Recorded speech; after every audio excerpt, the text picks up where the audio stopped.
Just when I thought I was out, they pulled me back in.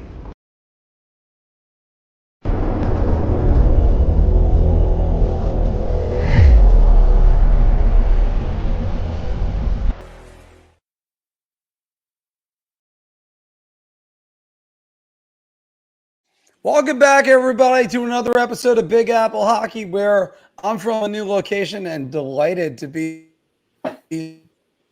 Although hopefully it'll be changing soon enough, because after all, at least this place isn't nearly as crowded as the Eastern Conference wild card. More on that in a moment. I, of course, am your host, Mark Williams. Delighted to be here with the man from the Final Buzzer who hosted the show last week, Mr. John Folkowski. Just end it. Exactly. And, of course, coming at us from the hockey news, Mr. Anthony LaRocco. You know, the beginning of the year was like the Islanders need to actually not do what they've done for the last 2 years, which is go on a big run and get into the playoffs at the end when no one thought they could. And I mean, they might be doing it again. We'll see, but a lot to unpack here.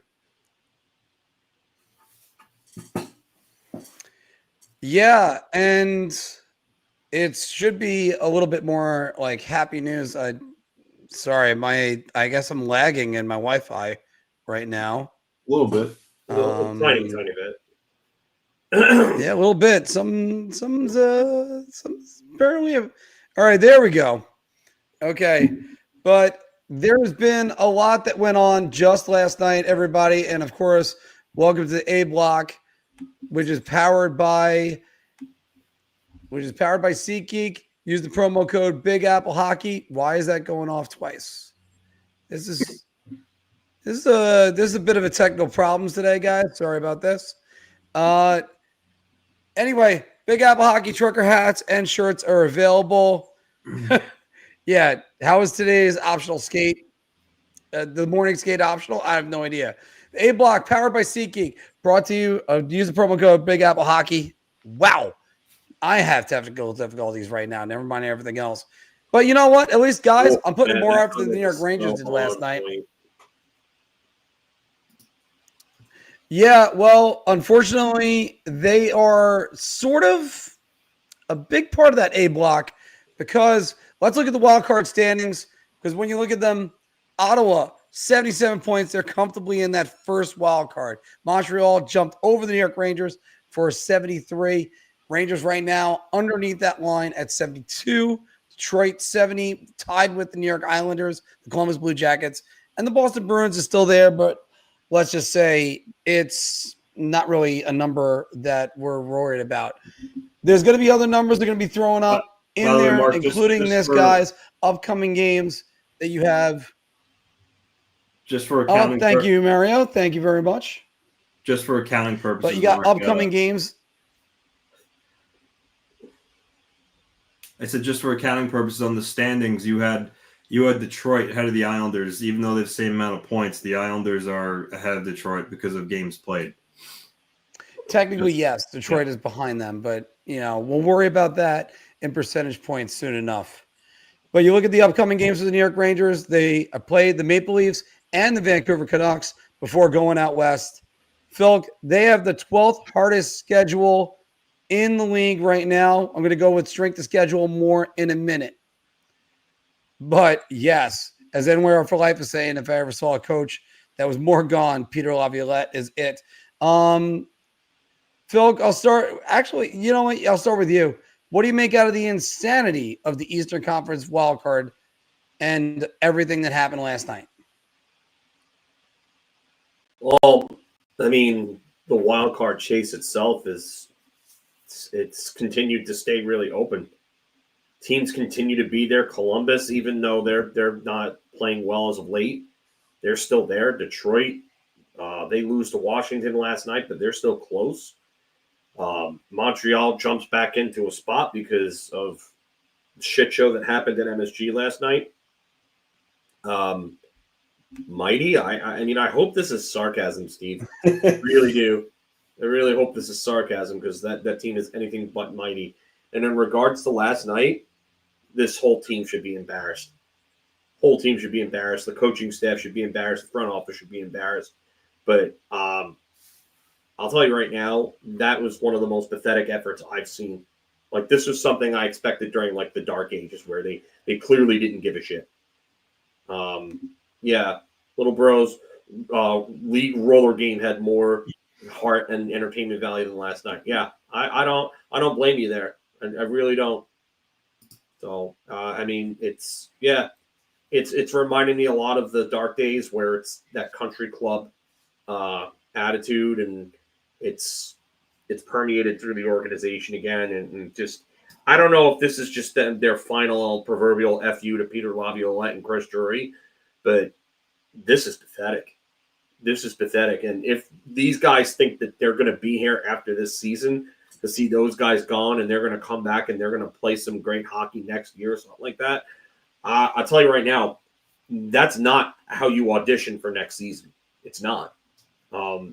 Because the next general manager, if they fire Chris Drury, that is, the next general manager and the next coaching staff that come in are going to want to get rid of all the cancers in this locker room, and as they should. This organization should be purged from top to bottom. And I mean, the foundation should be ripped out of the studs. That's it. Just get rid of everybody. I mean, that means Tanner Glass, Jed Ormeyer, Mark Stahl, the developmental guys, gone. The skills coaches, gone. The entire coaching staff, gone. The entire front office and scouting staff, gone. Get rid of them all. It's got to be a complete makeover. There's no way around it at this point. So, and all this just one game talk, we've been saying this since the end of November. It's not just one game. This group has proven time and time again over the last 3-4 years now that they quit when time gets tough. And it's Mika Zibanejad's quote last night tells you everything that you need to know about the group. It really does. He turns around and says, oh, well, this type of play, it's acceptable when you win, but it's not acceptable when you lose. Like, what? You're in a leadership position? You wear a letter on your jersey? Get lost. Like, honestly, Kreider should have never been brought back. I understand they're not trying to tank his trade value because they're going to trade him in the offseason, and that's why he's not a healthy scratch right now. But there's no reason otherwise that he should be in a lineup over somebody like Brennan Othmann or Brett Berard or anybody like that. You want to talk about Othmann's development, which I know we'll talk about later. I would rather see Brennan Othmann get 10 minutes per game on a fourth line than see Chris Kreider play another minute for the New York Rangers. And I mean that. And I can't say that enough, that Chris Kreider has been a total ghost. He is as checked out as Jacob Trouba was to start this season. And honestly, Vincent Trocheck, another one, just terrible this season. I don't know what he's doing, but he's made some of the most stupid decisions I have ever seen with the puck this year. I don't know what he's doing. And I have to sort of give Artemi Panarin credit for dealing with him and then dealing with the disappearing act of Alexei Lafreniere. If Alexei Lafreniere changed his name to Harry Houdini, I don't think anyone would be surprised. He's disappeared completely. What is he, David Blaine now? Ever since he got that contract. What did him and Elias Pettersson go to the school of, let's check out once we get our bag together? Is that what they did? This team's pathetic, man.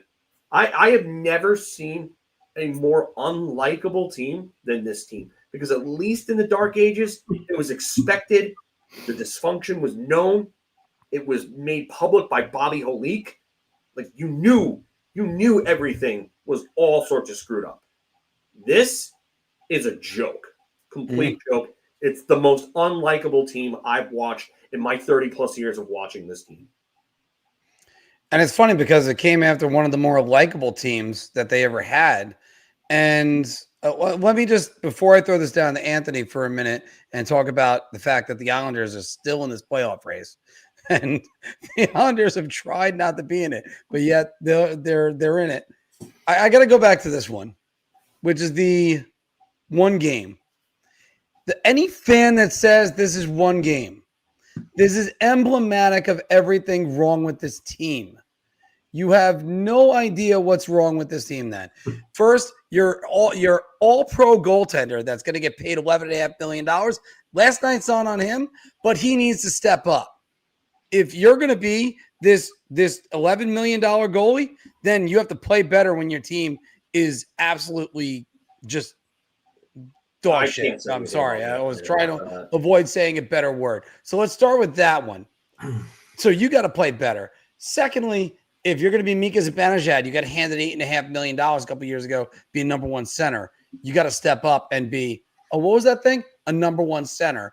But no, now you're on the right wing, and now, okay, great. Artemi Panarin, you scored the goal. Hey, good for you. 30 goals yet again. What happened the rest of the game? They didn't have a quality scoring chance between Panarin's goal 2 to 3 minutes in to Kreider on a one-timer midway through the third period. It is pathetic. If this is the team that is showing up, clean house and do not look back. And a matter of fact, if you tell me tomorrow Chris Drury is fired and Peter Laviolette, fine.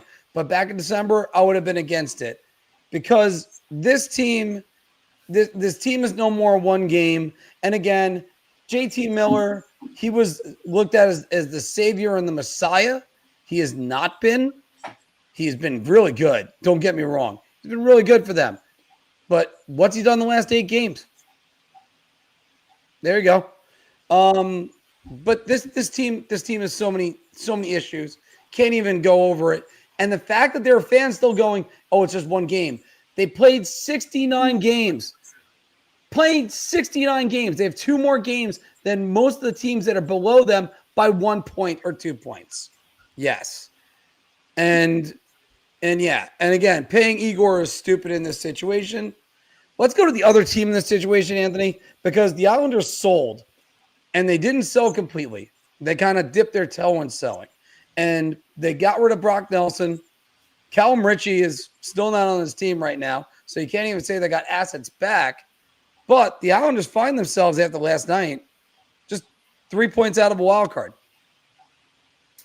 Before I got to the Islanders, I just wanted to give my take on the Rangers because I agree with a lot of you guys said. But I want to start. I'll start with Igor. He was good last night, but when you demand $11.5 million, and I know it doesn't kick in the next year, the expectation on you, right or wrong, the bar is set high.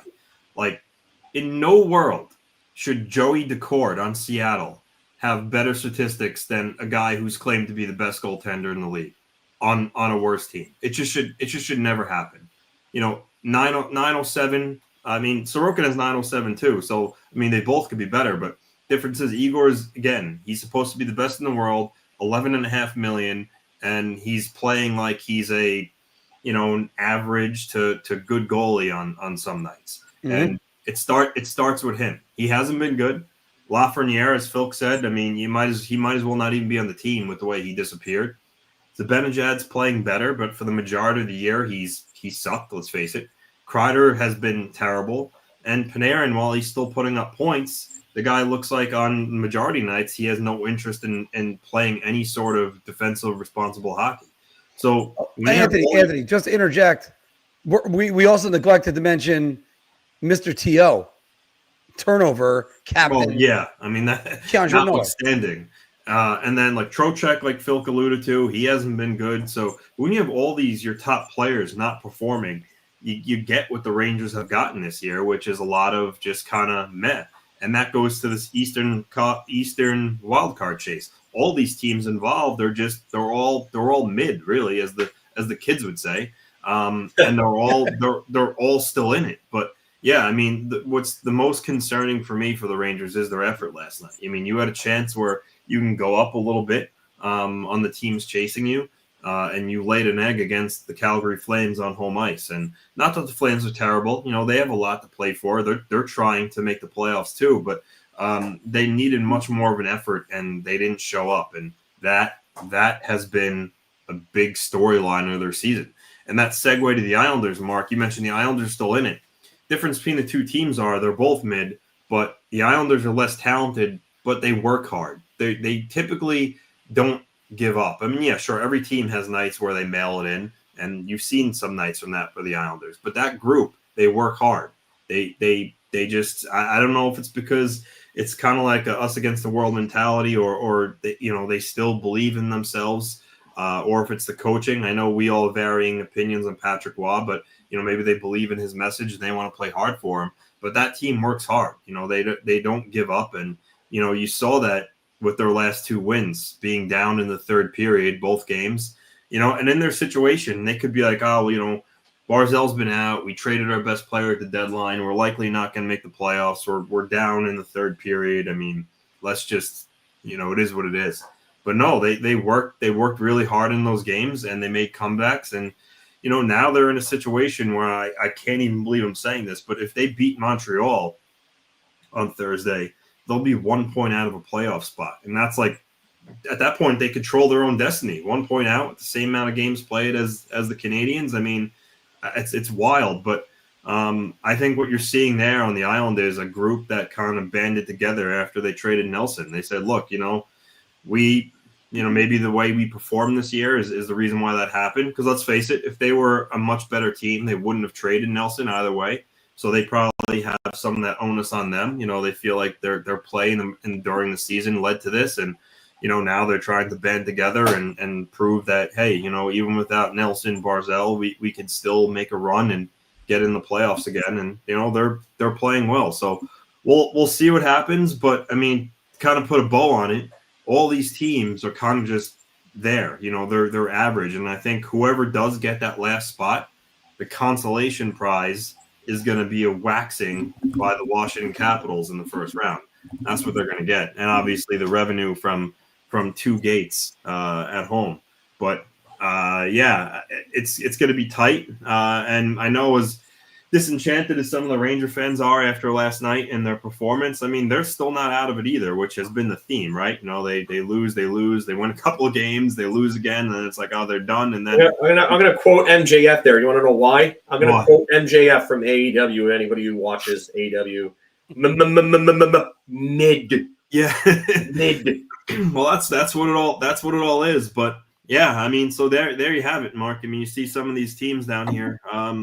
It's going to be a race to the finish. But yeah, I mean, the writing is on the wall. I mean, the Rangers, they look like they have no interest in even competing, and same as goes some of these other teams. Even if they get in, I mean, what's going to happen? I mean, yeah, Igor's been good in the playoffs, but real good in the playoffs, I should say. Give him credit. But the difference is, who fucking cares? He hasn't been as good this year as he was last year. And then 2, the Rangers defense this year is worse than years past. So could he, put on a magic hat again and carry them through a first round if they get in? Sure, but I think it doesn't matter. I think whoever gets in, it's going to be a quick exit. So I don't know. We'll see. I'll just say one last thing about all this with the Rangers, because I don't want to overload this section with Ranger talk, because the Islanders are actually doing something decent over there, and there's some things to talk about with them. I don't get how the goalie is above any criticism, but the other players that have done their jobs, like Panarin is still continuing to score points. You can bash him for not showing up, but you can't bash Igor. And Igor has not, and like you said, he has not been great this season. Yeah, he's got 5 shutouts, but you asked for an $11.5 million deal, and you're not playing to that level. And yeah, sure, it kicks in next season. That's understandable. I get it. That's everybody's argument. No, he's not getting paid that this year. But he got it, and it will come into effect next year. So now this guy is somehow above reproach. He's been compared to Henrik Lundqvist, which he couldn't touch Henrik on his best day. I'm sorry, he can't. He's had one great year. Henrik was a generational goalie and was the epitome of consistency for 10 plus years.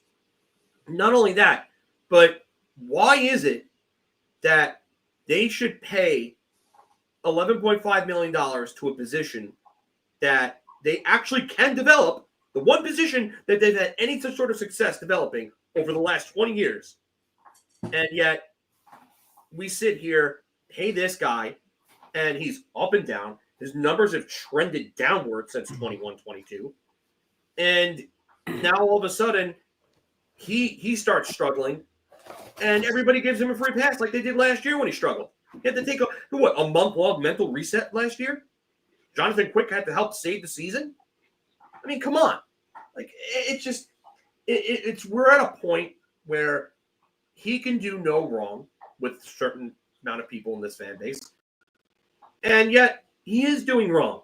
So, listen, I'm not saying he's bad. I still think he's a top 10 goalie in the league right now. I do think his defense has really not helped him out at all. But at some point, you have to admit that you cannot pay the goaltender to have results like this. You couldn't. And you shouldn't have done so when you didn't know where you were going to go with this team. I mean, think about it. The day that they gave him that deal, they dealt Trudeau away. They sent out a memo. They're basically taking two of their longest tenured player, and then maybe player number 3 tenure and the captain. And they said, we're going to trade these guys. We've identified that our core sucks. They can't get the job done. So, yeah, let's pay the goalie. I'm sorry, but this fan base, and it's not everybody, but there is a certain sect of this fan base that is beyond delusional. I'm sorry, I can't with this anymore. Okay, and let me just address something else. First up, by the way, let me say where you're right about that. Yeah, and then thinking, this team could sneak in, win a round, maybe 2, maybe get all the way to the Stanley Cup Finals. Sort of like Peter Laviolette was able to do with them with Nashville. Get them all the way to the finals. What a job. Here's the problem I have with that. Nope, not happening. There's no way that's happening. This team isn't good enough. They don't have any heart. They don't have any balls. So let's start with that. Secondly, let's go back to Steve S.'s comment. I don't think it's lack of talent. I think they want to get back at Drury. Who cares? This is game 69. You play to win. I don't care what your boss thinks. If you're sitting there worried about what Drury thinks, you shouldn't be on this team. You should be thinking of one thing: win. That's it. You shouldn't be thinking. And you know what? Never mind win. The New York Rangers need to get back to just the basics of get a shot on net, which they didn't do last night. Soccer teams got more shots than they did. It is a joke. That was a joke last night. Seriously. They came out, they got a 1-0 lead, and they sat because they're going, hey, we should get 2 points tonight. As Anthony said in our group chat, you guys should get 2 points tonight. I replied, the Rangers can't do that. They've lost to the worst team in hockey 3 times this year. No, they can't. They're not good enough. Every fan that thinks that there's going to be a parade needs to get that through their head. Let's get that first. Because, by the way, I do want to go to the third team in this equation because we're going to talk about a fourth team in Bar Talk that's involved in this wild card chase. Because let's give credit where credit's due. But first, I want to start with the quote from Ken Hughes that really irked me. Maybe I read it a little bit wrong, saying we're going to be aggressive in free agency. This is the Montreal Canadiens. And saying, we're going to be aggressive in free agency, but we're not going to sign anybody with an 8-year deal that we're going to regret. Because Ken Hughes' boss signed somebody to an 8-year deal when he was Rangers general manager. I think we all regretted that one. No matter what you want to say, that contract was bad for Jacob Trouba before the ink was dry. And now there's another 8-year deal. That doesn't seem to be looking that good. And any Ranger fan that wants to tell me it is, please show me one that is improved. So let's go back to this. And Anthony, let me go to you because the Senators played Montreal last night, and Montreal came back. They ended up winning. They ended up winning 6-3, I think it was, last night. I should have known this because I had it right here for you. But Nick Suzuki, power play goal, late in the third period. That was the difference. How about Montreal and their efforts to make a wild down 3-2, and they score 4 unanswered goals to win the fucking game. Yeah, Did the Rangers not take a note from that? And they did it against the hottest team in the NHL right now. Ottawa. Yeah. Which, by the way, let me add one more thing. Joe Micheletti said on the broadcast last night, when Calgary came in, one team was desperate to make the playoffs, diving in front of pucks, including Rasmussen diving head first to block a shot. Rasmus Anderson, yeah, thank you. Mark, I was gonna touch on that. I agree. On the Montreal part, but your mention of laying out to committed to win by laying out blocking shots. When you were going through your dissertation about the Rangers, which, by the way, I love when you lose your mind like this, because I always tell you, if you pull a Steve Dangle for us after a game, our channel will go to the moon. People love to see it, and there are even comments in here that, you saw. I love me some angry Mark. People want to see it. He doesn't do it. I don't know why he doesn't do it. I don't know. I try to be respectful. Now know that the 24-25 Rangers made Mark's Ebola list. Yeah, what they're on my Ebola list. What I think is missing there with the Rangers is, and I thought of it when you're talking about Rasmus Anderson laying out the block a shot. Mark, do you remember how Matt Barzal just got his recent injury? Yeah. Minute left in a game against Tampa Bay. Matt Barzal's on the ice. He doesn't get out of the way of a shot. He blocks it, breaks his kneecap. And that goes to the commitment to winning and the will to win. I actually had the same question. Do you see Artemi Panarin putting his body on the line late in the game to block a shot? No. And that is this comment is so true. Yes, it is true. I saw that, which was hilarious. My God. But someone struck a nerve. Oh, definitely. But I think that's a problem, and I think that that goes to the culture in the room. When you have a guy like Barzal doing that, putting his body on the line, it shows their commitment to win. And sometimes I just question the Rangers' commitment to win overall. And you have right in all your frustrations. Everything you said is accurate. And if you're not all pulling on the same rope, and you have some guys who are willing to do that and some aren't, who are you? Just because you're an offensive player, it doesn't mean that you shouldn't be doing everything it takes to win. And I think that's what's missing there. But going back to the Canadiens, they're a young, hungry team, right? I mean, these guys want to play playoff hockey. They want to experience it. And that's a contrast to the Rangers. They lay an egg in a game against Calgary. Like a young team like Montreal, they really brought it. They're fighting for their playoff lives. I mean, they were about to lose a game and blow an opportunity with the Rangers losing to get into a playoff spot. But no, they turned it on and they got the job done. So Montreal, they're playing really good hockey. I think they're 7-2-1 in their last 10. So they got a lot of weapons too. So this game against the Islanders tomorrow night is absolutely huge. I mean, this is a 4-point swing. I mean, you're talking. The Islanders can either go from being 5 points out if they lose to 1 point out if they win. So this is a huge game, just as big as it is for the Islanders as for the Canadiens. So credit to Montreal, but it's going to be a very big hockey game on Thursday night. Before Phil jumps in on this, and by the way, I got some thoughts on this one too, Phil. Let me just say this about Montreal, that they can overcome things like a weak goal that I think it was Travis Hamonic that scored it last night. That Montembeault kind of reached out to make a leg save, hit off like the inside of the pad and went in. And he also made a great save in the first period where he was on his back and he was able to make a glove save. But that's what it takes. You got to put stuff like that away and not think about it. And you can't be mentally fragile. Phil, let me lead that right into you about the Rangers being mentally fragile. What have I been saying for the last 3 years now? That this core is weak? That this core isn't tough enough? That they aren't mentally strong enough to do it? And have I not been saying this for 3 years now? People in the chat. Yeah. Have I not been saying this? I know Evan and Nat are right there, and I know they'll be the first two to come in and be like, oh, yep, here we go. But it's not enough. It's not enough with this team. And the cancers have got to be cut out. I just saw a comment. Hold on, I'm trying to find it.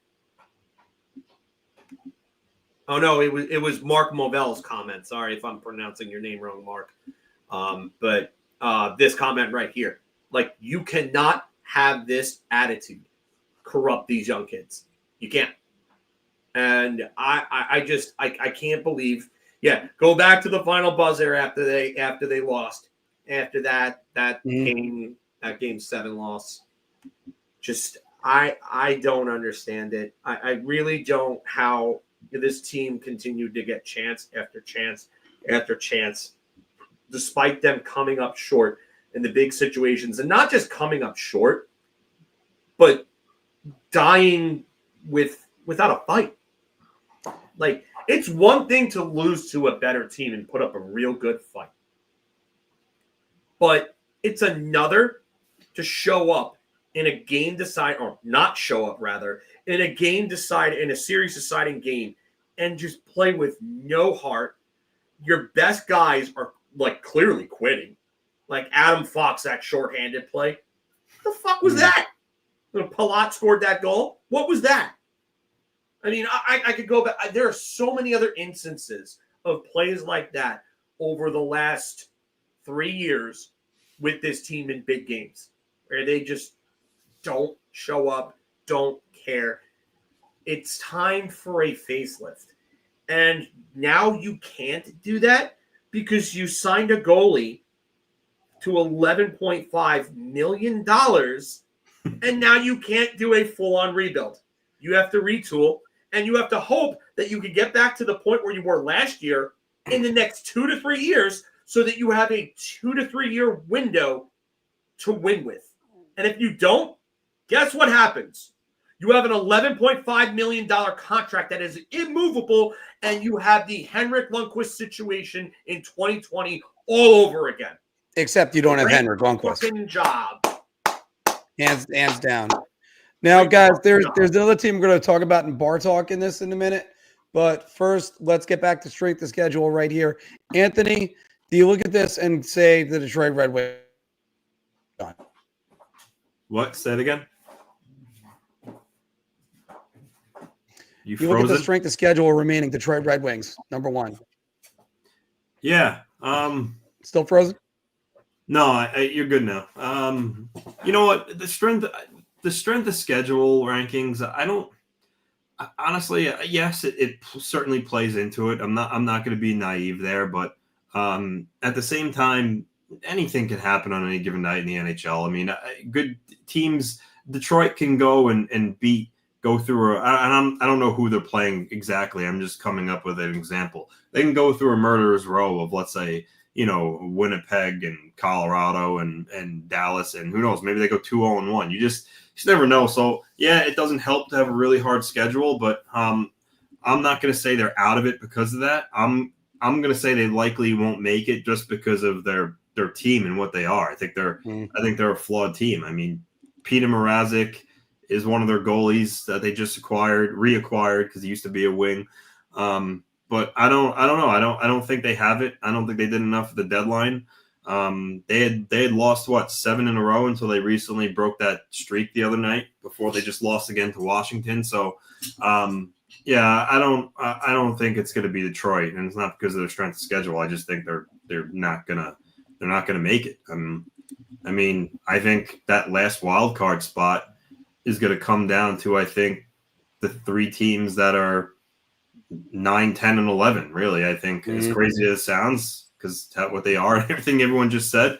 But the Rangers, the Canadiens, and the Islanders. I know Columbus is good; they've been right there, but they're 1-6 in their last 7. They're trending in the wrong direction, and Boston sold some pieces, and I don't know. I'm not, and they played the most games, I think, out of all these teams. So I don't believe in them either. So yeah, we'll see. But like I said, it's going to be interesting, and the way this season has gone, how some teams have been up, some teams have been down. Honestly, it is really hard to predict. But it goes back to what I said in the very beginning. all these teams are kind of just average at best. Yeah. And I think whoever gets in, they're going to get run over by Protas, Ovechkin, Wilson and company in the first round. So it doesn't really matter. Well, it takes heart and determination in order to make an upset like that happen. And as you said, Matt Barzal broke his kneecap in blocking a shot. And you think back to Ryan Callahan breaking his ankle, jumping in front of Zdeno Chara shot in a game when he actually, I believe, he's the one that scored the game-winning goal. But it might, if it was not him, it might have been Dubinsky. But I digress. We got a lot more we're going to talk about, and we're going to play some Puckdoku later, everybody. But first, let's have a message from DraftKings, and we're going to do some NHL Bar Talk. Hockey fans light the lamp this winter with DraftKings Sportsbook, an official sports betting partner of the NHL. New customers can bet just $5 pregame money line on any NHL team to win their game and get $150 in free bets if they do. If that wasn't enough excitement, you can turn small bets into bigger payouts with same-game parlays. Combine multiple bets like which team will win, how many goals will be scored, and more for your shot at an even bigger payout. Download the DraftKings Sports app now. Use promo code THPN. Bet $5 on any NHL team to win their game and get $150 in free bets if they do. Only at the DraftKings Sportsbook with code THPN. Shot. This is the easiest I've ever to answer. I'm going to say beer. I can't even begin to describe. I'm actually going to go crazy. I'm going to buy everybody around on this one. Welcome back, everybody, to Big Apple Hockey's Bar Talk, where we're gauging our wait, hold on.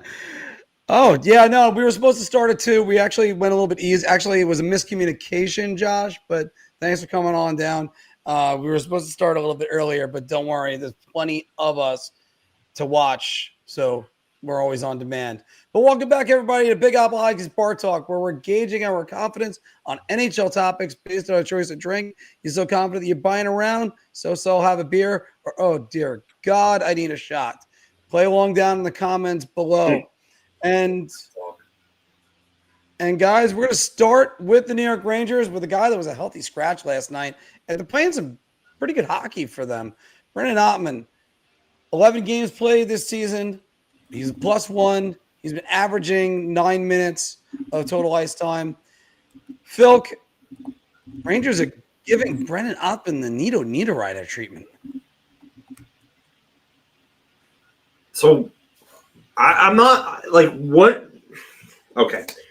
Fourth line talent, not much ice time, and when he should be playing more.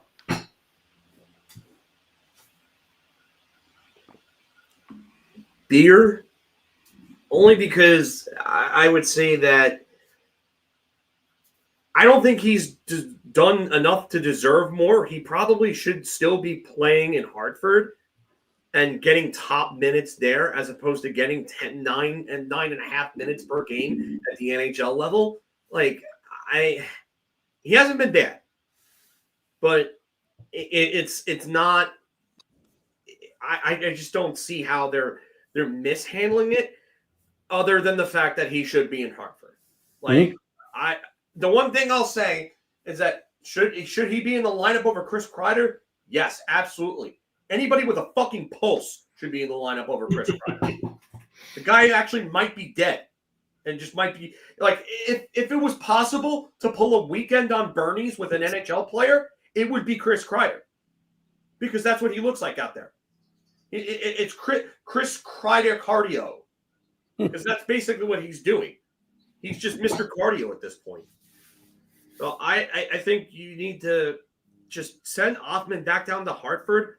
Let him just sit there and marinate in Hartford. He was playing well before they called him up. Having his best pro season. He was in the middle of his best pro season, and they called him up to play 10 minutes a game. It just more poor player personnel and development decisions from an organization that has proven to be by far the most incompetent in developing any talent outside of goaltenders. So I'm going to go beer here. Anthony? Yeah, I'm going to go beer here. Just because the sample size isn't there yet. So, for instance, for people who may not understand the reference, Nito Niederreiter, high pick of the New York Islanders, in his last year with the team, he played in 55 games, and he played on the fourth line with Jay Pandolfo and Marty Reasoner, two guys at the end of their career and didn't really provide much. A guy like Niederreiter, Othmann, offensive players, they need to succeed. They need to play more minutes, and they can't be played in that role because you're not doing anything for their development. And when the Islanders did that, it ruined Niederreiter. He asked for a trade for Clutterbuck. We all know how that went. So while Othmann, and again, it's still too early, he hasn't nearly played that many games, but they are kind of doing that to him. You know, he doesn't play a lot, or he's scratched, whereas he's either going to be best suited playing in Hartford, top line minutes, or if you really want to give him a look, play him in a top six role and see what you may have in him.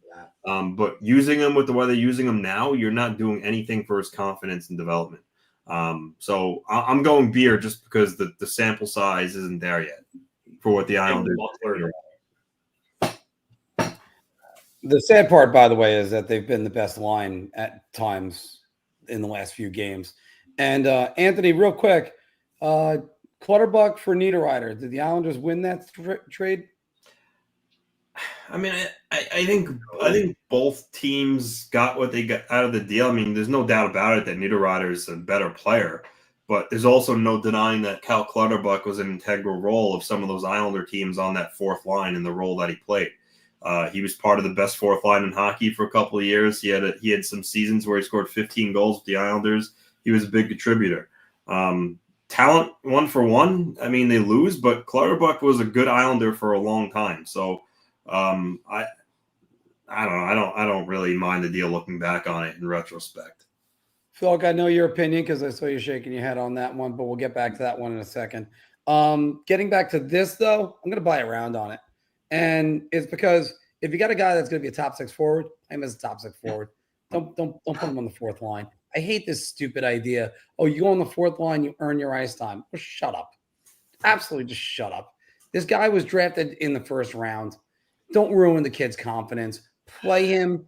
Get his beak wet. But thinking like that is what got Colin Blackwell to play on the second line with Strome and Panarin for a year. And in the meantime, you had Alexei Lafreniere and Kaapo Kakko that were rotting instead. But that's what the Rangers have done. This has been a piss poor developmental system for a long time. And outside of defensemen, I mean, handful of 100% Thomas. You could say that. And as Thomas is saying right here, well, flash that up again, Phil. He's saying right here, every goalie contract since Igor shows that he didn't change the goalie market. He actually confirmed that you shouldn't overpay goaltenders. And yeah, you should. You shouldn't pay him. You can't pay him. And by the way, again, Phil, I know we're beating a dead horse going back. We're going to move on from this topic right now. But it just, again, it shows you can't pay a goalie that money, especially when he doesn't even play 60 games. It's not even just that. It's you look at the contract and you look at the domino effect that it should have had that hasn't happened. Why didn't Linus Ullmark get more than $9 million then at that point? Why did all the other goaltenders that were supposed to get all this crazy money? Oh, well, Jake Ottinger is a restricted free agent. Jake Ottinger could have demanded $9 million, and like you said, the cap's going up, and teams pay on potential, right? And they try to get sweetheart deals that age well going forward. Why didn't Jake Ottinger get $9 million? Why didn't Linus Ullmark get $9 million? Why didn't Jeremy Swayman get $9 million? If that's what the market was, then all these other goaltenders should have been paid more. Aiden Hill should have gotten $8 million then. Mm-hmm. Why not? He's a piece of the playoffs, right? His playoff numbers. You ever see his playoff numbers? Save percentage above .920, goal saved above expected, through the roof in the playoffs. Through the roof. So, listen, I'm going to get away from you and say one last thing about this development. look at what Detroit did with Lucas Raymond. They brought him in and they put him in a top 6 role and let him develop. And now he's a friggin' point per game player. He is the linchpin of Detroit's offense. And you know what? The Rangers are still stuck in this antiquated mode of, earn your ice time, earn your ice time. Let's not optimize our players' strengths. Let's put them in terrible positions by putting guys like Elias Anderson with Michael fucking Haley and Brendan Smith playing forward instead of playing defense. Not that Elias Anderson was a good player, but you didn't do him any favors by putting him with those two. I just need to be reminded, did Chris Drury play on the 4th line when he went to Colorado? Nope. No. No. Played him right away. Come on. All right, let's go on to a team that's actually at least on upswing. The New York Islanders, right now, 70 points. They're still a minus 16 in the goal differential. You guys know what I think about that. But they won the last 2 games, and they are within shouting distance of the Eastern wildcard standings. Anthony, Matt Barzal will return if the Islanders need to win to get in. When Lou Lamoriello spoke after the trade deadline, he was asked about Barzal, and he said he's not sure. We'll see. And the one thing he stressed that if he does play, it's going to be because he's 100% ready, and they're not going to have him play if he's not 100%. So if you read between the lines, you might have been ensuing like, no, they aren't just going to bring him back down the stretch if they're close. But I have to think that Barzal's season this year has been disastrous in the sense of his injury luck. He's played 30 games. He's an ultimate competitor. If the Islanders are playing meaningful games down, let's say the last 5, and they can get in, I know he's going to do everything he can to get back into the lineup. It's a matter of if they let him or not. Now, I know Lou said 100. If he's at 90%, are they really going to hold him out if they feel like they can get in? I don't know. We'll see. So I'll go beer. But if they do get him back, that'll be a big boost for them down, let's say the last 5 games, if that actually comes to fruition. Phil, is Barzal coming back?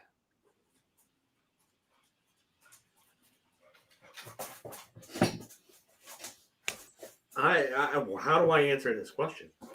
Like, I don't know if he's coming back. I mean, that's really up to the Islanders medical staff and him.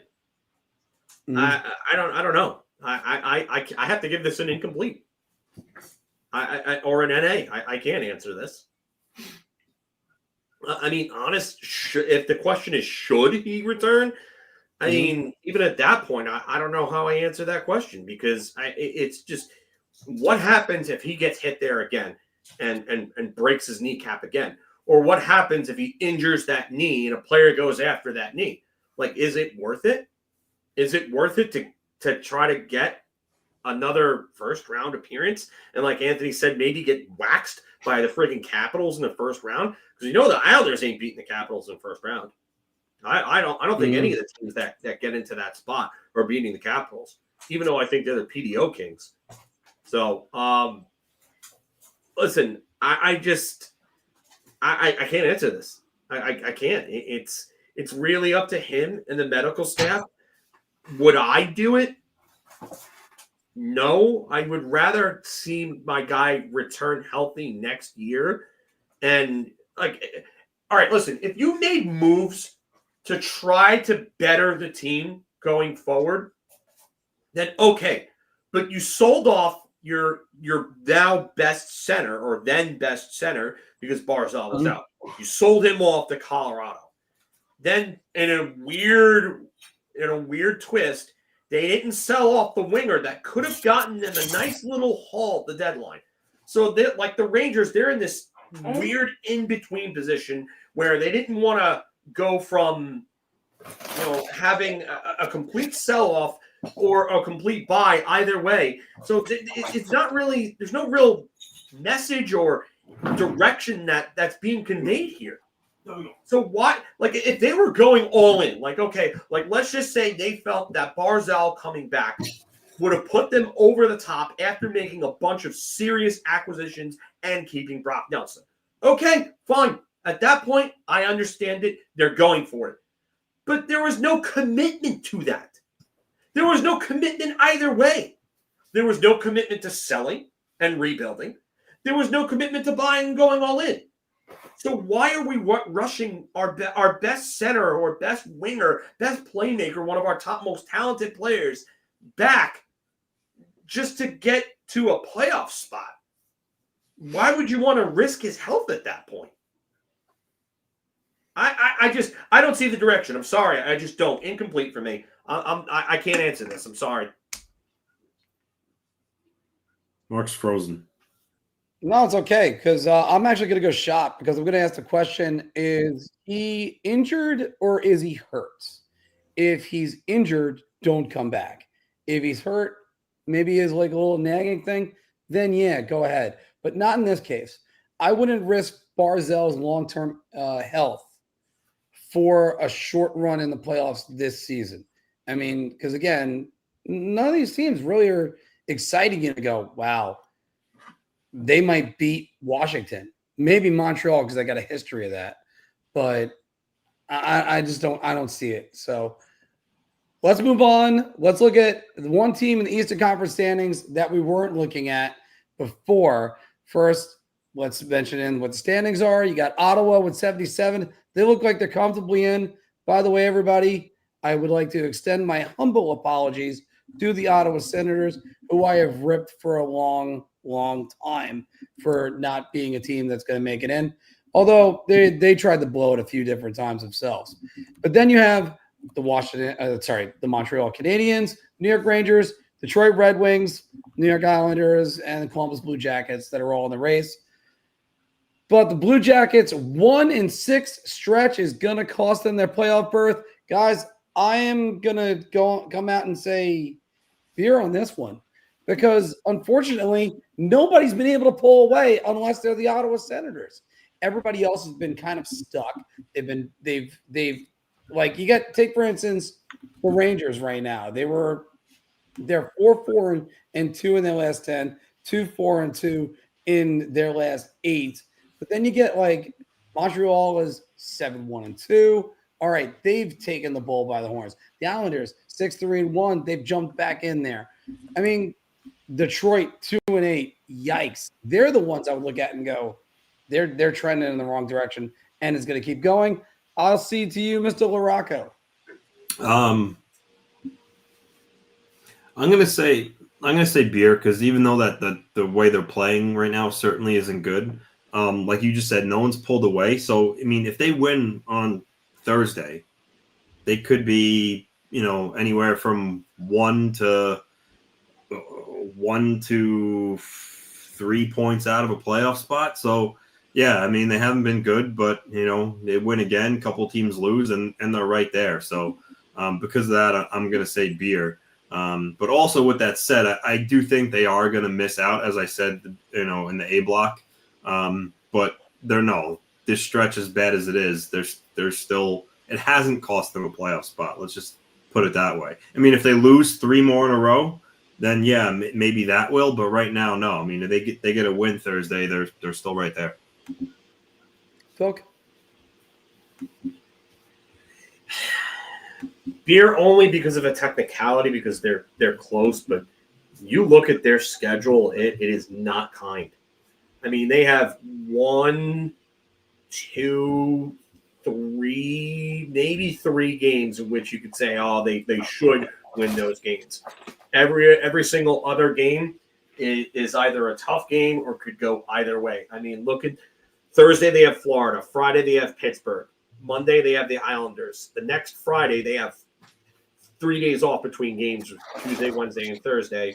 And then Friday, the 28th, Vancouver. Saturday, the 29th, Ottawa. So they have another back-to-back the next weekend. Tuesday, the 1st, against Nashville. That's a game that they should win. Thursday, the 3rd of April, against Colorado. Saturday, April 5th, against Toronto. And then a back-to-back between Saturday, April 5th and Sunday, April 6th against Ottawa. And then they have Ottawa again on Tuesday, April 8th. Thursday, April 10th, Buffalo, which is a game that they should win. And then they have a back-to-back home and home with Washington on April 12th and 13th. And then they have Philadelphia on the 15th, and they close out against the Islanders on the 17th. Where's the let up in their schedule? Those 3 games, that's it.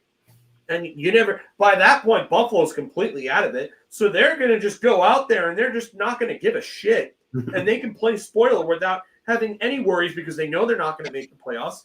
And they're likely just there to just have a good time. So they're playing with no pressure on them.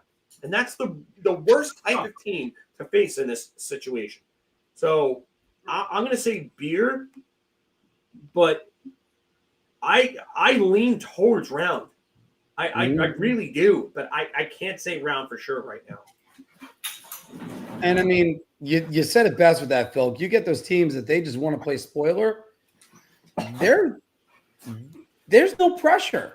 It's the reason why when people talk about a no-hitter, if a guy gave up a hit and then later on they ruled that it should have been an error, would that be Galarraga, Jim Joyce? Yeah. Well, that's the last play of the game. That's the only one that's different. But you're like, and then you're like, if the pitcher goes out, throws no hits the rest of the game, you're going, oh, you should give him the no hitter back. It's like, yeah, but there's no pressure. That's once there's no pressure, you can be completely free to do anything you want. It happens with a lot of different aspects in life. And let's go to a division where there is a ton of pressure, and you could argue it's murderer's row right now. The Atlantic Division with, well, there's 2 different divisions that could be murderer's row. Right now, we'll get to the second one in a moment. It's either them or the Central. But the Atlantic, Florida, 85 points. Tampa Bay, 83 points. Toronto, 83 points. And then the Ottawa Senators.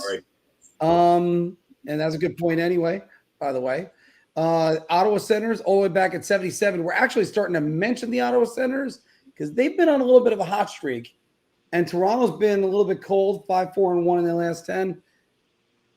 Ottawa will catch Toronto and finish third in the Atlantic. Mr. Filkowski.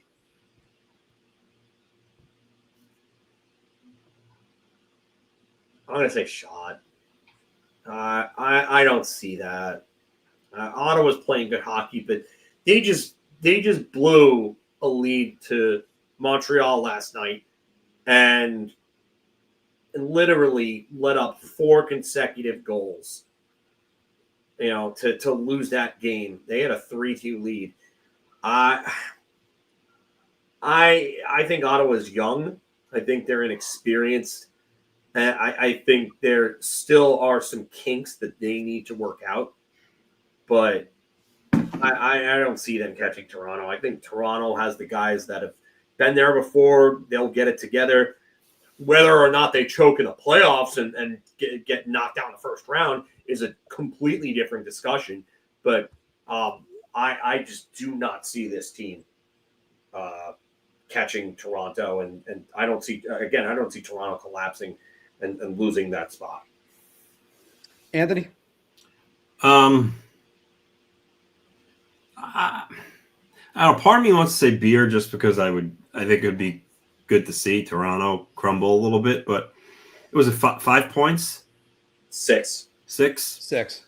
Yeah. Oh, I mean, it is steep. I mean, not impossible. 6 and Ottawa, they're even on games played. Yeah, here's a good point. 6 points behind, no games in hand, and then Toronto has a tiebreaker regulation. Yeah. So. Yeah, I mean, it's not likely. I know I get everyone saying shot, but I don't know. I feel frisky. I'll say beer. It's not likely, not possible. But I mean, if Ottawa could keep hot, who knows?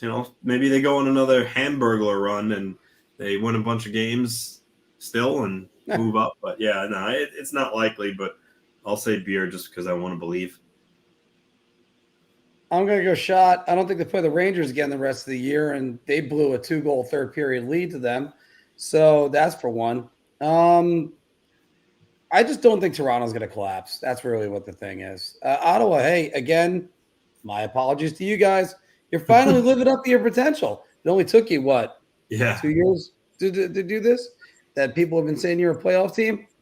But even with that said, I'm not thrilled by Ottawa or anything that they got that's really going to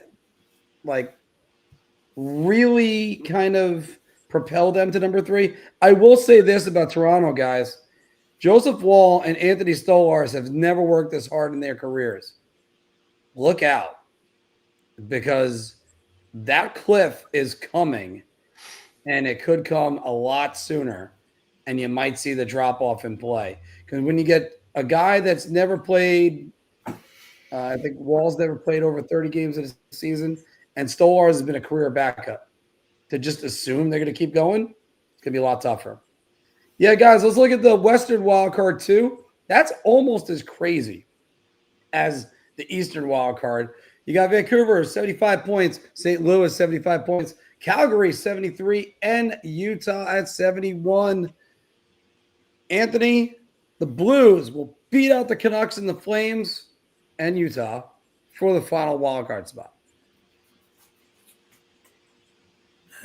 What the hell? Why not? I'll say round. I don't know. Something about the Canucks. They've just been up and down, and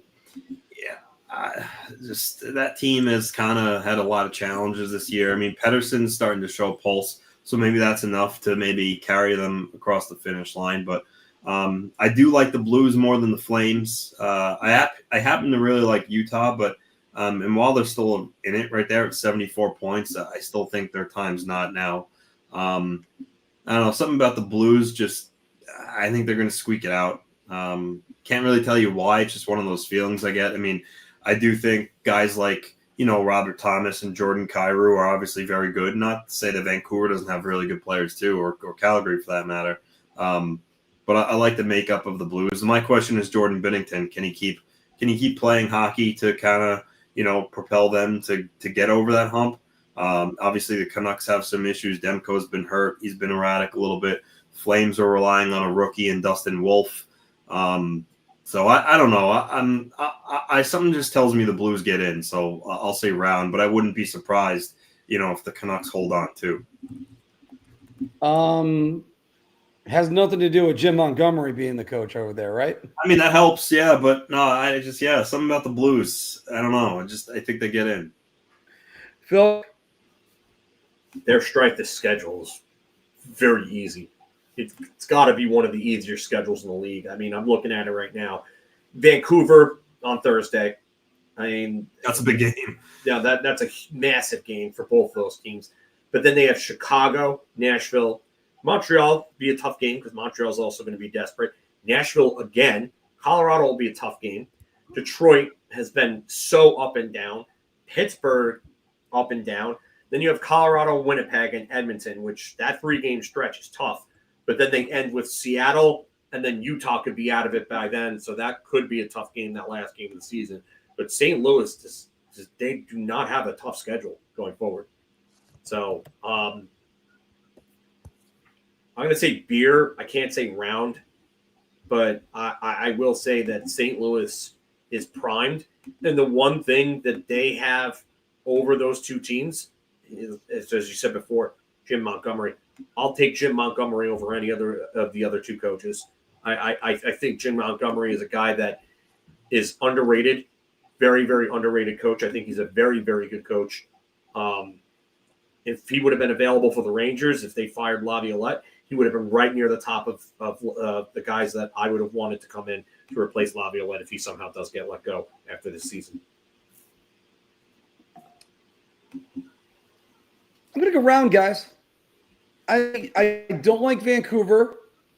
I would love to say I hit this twice to go off. I don't like Vancouver in the way they play this season. I mean, I know they just beat Winnipeg last night, and convincingly so. But, I mean, even Utah, I would almost say, has a fighting chance at this. Obviously, they're only 4 points out. But if you're going to ask me anything, give me the team with the good coach. I'm not a big believer in Jordan Binnington, but that's a different story. And just kind of something about St. Louis makes me think I'll go with the more talent, I guess. Maybe the fact that Kyrou and Robert Thomas are playing up to their abilities, and sort of former Ranger Pavel Buchnevich. But not so much the underperforming Elias Pettersson, even though Brock Besser had his first 2-goal game, I think since December last night. So, but give me St. Louis in this one. Have you guys seen Vancouver's schedule? Oh, man. Oh, yeah, Phil, you got a great point with that one because strength of schedule, St. Louis is the second easiest. Vancouver has the 10th hardest. So Vancouver has St. Louis on Thursday, obviously. The Rangers on Saturday. I don't know. I would pencil that in for a win right now with the way the Rangers are playing. But then they have New Jersey on Monday. The Islanders next Wednesday. Columbus next Friday the 28th. Winnipeg Sunday the 30th. Seattle Wednesday, April 2nd. Saturday, April 5th, Anaheim. Then Sunday, April 6th, Vegas. Tuesday, April 8th, Dallas. Thursday, April 10th, Colorado. Saturday, April 12th, Minnesota. Monday, April 14th, San Jose. And then they end Wednesday, April 16th against Vegas. So they have maybe 3 games where you're just like, oh, you could probably get wins because it's San Jose, Anaheim, and Seattle, and maybe the Rangers, and then everybody else is. That's Murderer's Row. Yeah, and again, I'm well aware of this, Jay. Well, the funny part about it is, out of the easy schedules on Tankathon, they have Vancouver is listed as one of the weaker opponents is the Rangers, and for the Rangers, one of the weaker opponents is listed as Vancouver. So, depends on your point of view on that, on the game. Thank you to my wife for texting me right now, by the way. Let's go to the Pacific, Phil, and let's look at their standings where you have the Las Vegas Golden Knights, or I know the Vegas Golden Knights. I like to say the Las Vegas Golden Knights. Makes them sound a little bit more grand. They have 86 points. They're 2 points ahead of the Edmonton Oilers, and the LA Kings still lurking in third place. The Golden Knights will hold off the Oilers for first in the Pacific. Mr. Fikowski. Ooh, this is not a layup by any means. Good job, Marcus. Actually, all these were done by Anthony. Oh, well, there you go. Great job, Anthony, then. Yeah, Vegas has got a game in hand on Edmonton with 2 points. I don't trust Edmonton's defense and goaltending the way that I trust Vegas. And Jack Eichel is having an MVP caliber season. I really like what they're doing over there. And Vegas always seems to be a team that gets itself together at this time of year. So I will say I'm gonna say round here. Actually, I'm gonna go bold and I'm gonna say round without even looking at their schedule, because I mean that's really one of the biggest things is strength of schedule. What is it showing on Tankathon, Mark?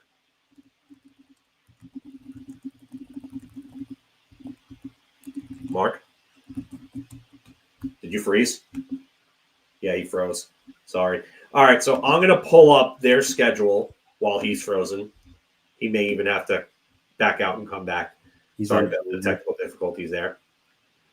So Vegas has Boston tomorrow night, Detroit Saturday, Tampa Bay Sunday, Minnesota Tuesday, Chicago next Friday, Nashville next Saturday, Edmonton the 1st of April, Thursday, April 3rd, Winnipeg, Saturday, April 5th, Calgary, Sunday, April 6th, Vancouver, Tuesday, April 8th, Colorado, Thursday, April 10th, Seattle, Saturday, April 12th, Nashville, Tuesday, April 15th, Calgary, and Wednesday, April 16th, Vancouver. So their schedule is not exactly easy by any means. Mark? I'm right here. Okay. What did They're 24th, by the way, Phil. They're 24th. 24th strongest? So they have a harder. Yeah, they have the 24th. They're on the weaker side. So their schedule's harder or weaker? weaker. They only have a 538 win percentage. That's kind of weak. Am I? Whereas Edmonton, because of Chicago and Nashville and Seattle. Yeah, their schedule looks. I don't know. I feel like their schedule looks tougher than what Tankathon is giving credit for. I mean, that's just me, but yeah.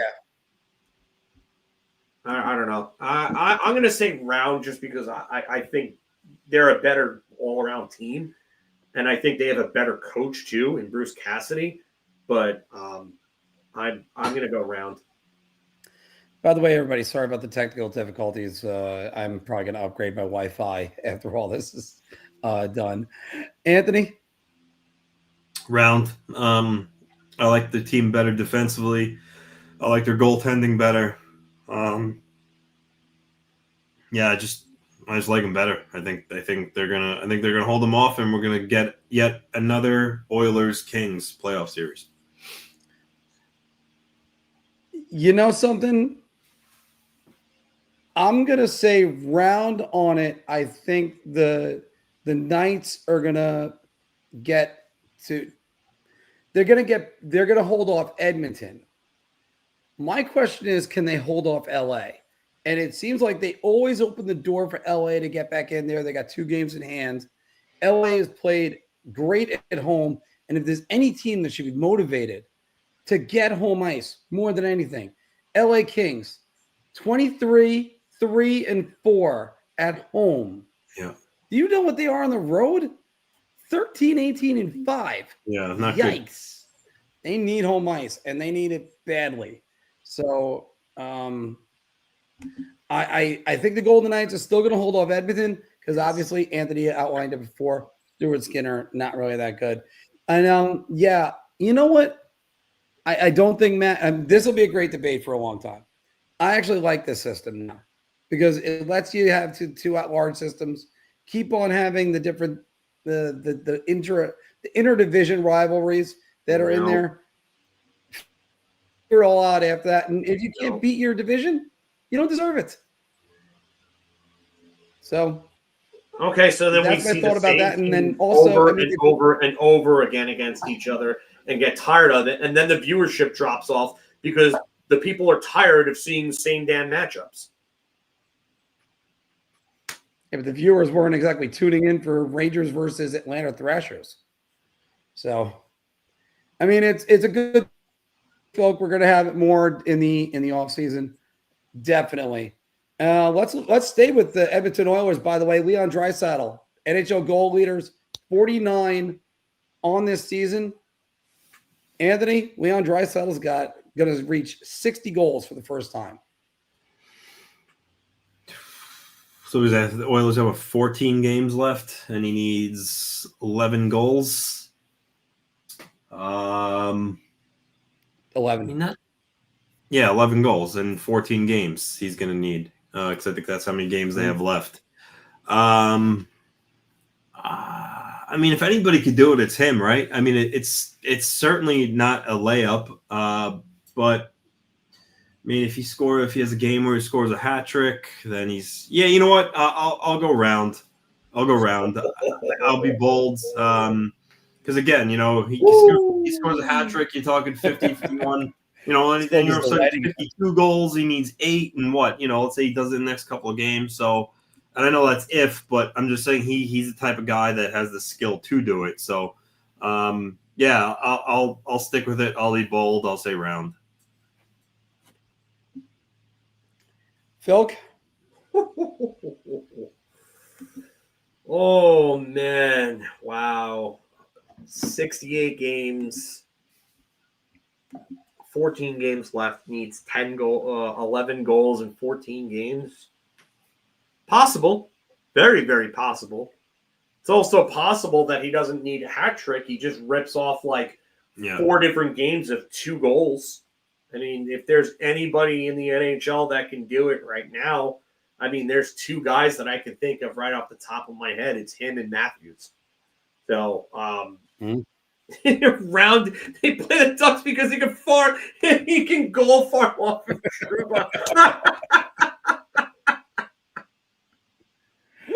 Oh my God! It's like trying to like upgrade yourself in an RPG game where you just keep killing off the weakest enemy to just HP farm and upgrade your character. Oh my God! Yeah. I don't know which example you used in that, Phil. Oh, but we have to Halo get the fans! Dragon Oh my Hearts. God! Any Halo or Call of Duty people, double XP weekends are great. But yeah, I screw it. I'm gonna go round. I was gonna go beer and All play right. it safe, but I want to see Draisaitl do it, and I think if he does it, I think he really puts himself forward in that MVP race, because I think if he gets it, that's when they're going to be like, wow, like this guy scored 60 goals, and how many of these are even strength? I mean, that's the most ridiculous thing. I don't know if anybody saw this stat from like a couple of weeks back, but Brandon Hagel became the first player in about like 40 years to score 30 goals without scoring a single power play goal. That's nuts. Which is just stupid. But Yeah, I remember Leon Mark Stone Draisaitl, had a ratio like that. Leon Draisaitl, 34 of his 49 goals are at even strength. He not only leads in even strength goals, but his 15 power play goals leads the NHL, and his 10 game-winning goals lead the NHL as well. So I'm going to go around here. Guys, I'm going to go. I want to go shot. I want to go shot desperately. Why? And then I can't help it. Well, because I just don't think he's going to make it. We found another member of Mark's Yes, Ebola list. why? No, not the Ebola list. He's not on the Ebola list. But then here's the thing you got to remember. Leon Draisaitl has been really driving the Edmonton Oilers train so far this season. But I then want to say he's not going to do it. Wait a minute. Who's he play on the power play with? Who's one of the best passers in the NHL? Connor McDavid. This millennium is McDavid. So he at least puts him up to a beer, which I did hit it. It's still not going through. There it is. So yeah, it's McDavid. So I gotta trust McDavid in him. I think he could do it. 11 goals, not a lot, but you know something? I don't think he's going to. I can't guarantee that. And one guy that has scored on a lot of goaltenders is Leon Draisaitl. You know who scored on even more goaltenders than him? Alexander Ovechkin. And the one goalie he has not scored on in the NHL, which is still mind-boggling to me, is Ilya Sorokin. And Ilya Sorokin is there. He is. Alexander Ovechkin's never recorded a goal on him, and he's gonna be going in to UBS Arena the first week of April to try to break the record. Anthony, Alexander Ovechkin will break the record against Ilya Sorokin. Well, I mean, they're kind of projecting that he's on pace to break the record somewhere in early April, around April 4th against, I think, against Chicago, the 6th against the Islanders, or maybe a couple of games after. So it depends, how many goals, because there's still, I think there's still a good like 8 or 9 games before they play the Islanders on April 6th. So, I mean, I'm not really quite sure exactly, where he's going to be around April 6th, but it might be where he needs one goal to break it. And if that's the case, I mean, it's around. It's around. I mean, if there's a guy like playing in his first ever NHL game, he scores against the Islanders. It's just how it goes. It's just the Islander way. So no, that's the Ranger way, buddy. Well, it's the Islander way too. Believe me, I so many guys score the first goal against the team. This has been a running joke for the last 15 years among us. Well, I guess it's both our teams because I feel the same way about the Islanders. It just feels that way. But I mean, this is there's no, if Ovechkin needs one goal to break the record and it's against the Islanders on April 6th, I think he's potting one past Sorokin for the first time to get the record. It's just, I could just see it happening. So, I want to say round. And you know what? I'll stick with it.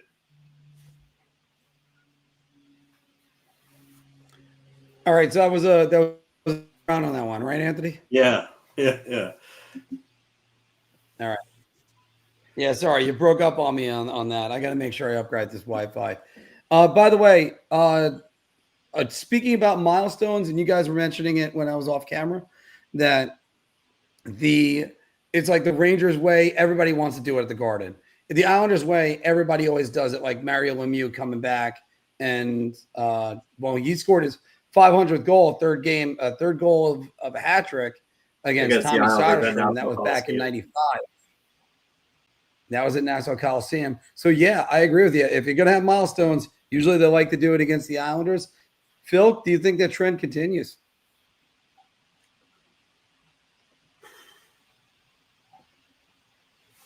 It's crazy because it was the 800th goal that I called against Chicago? Yes, against Chicago.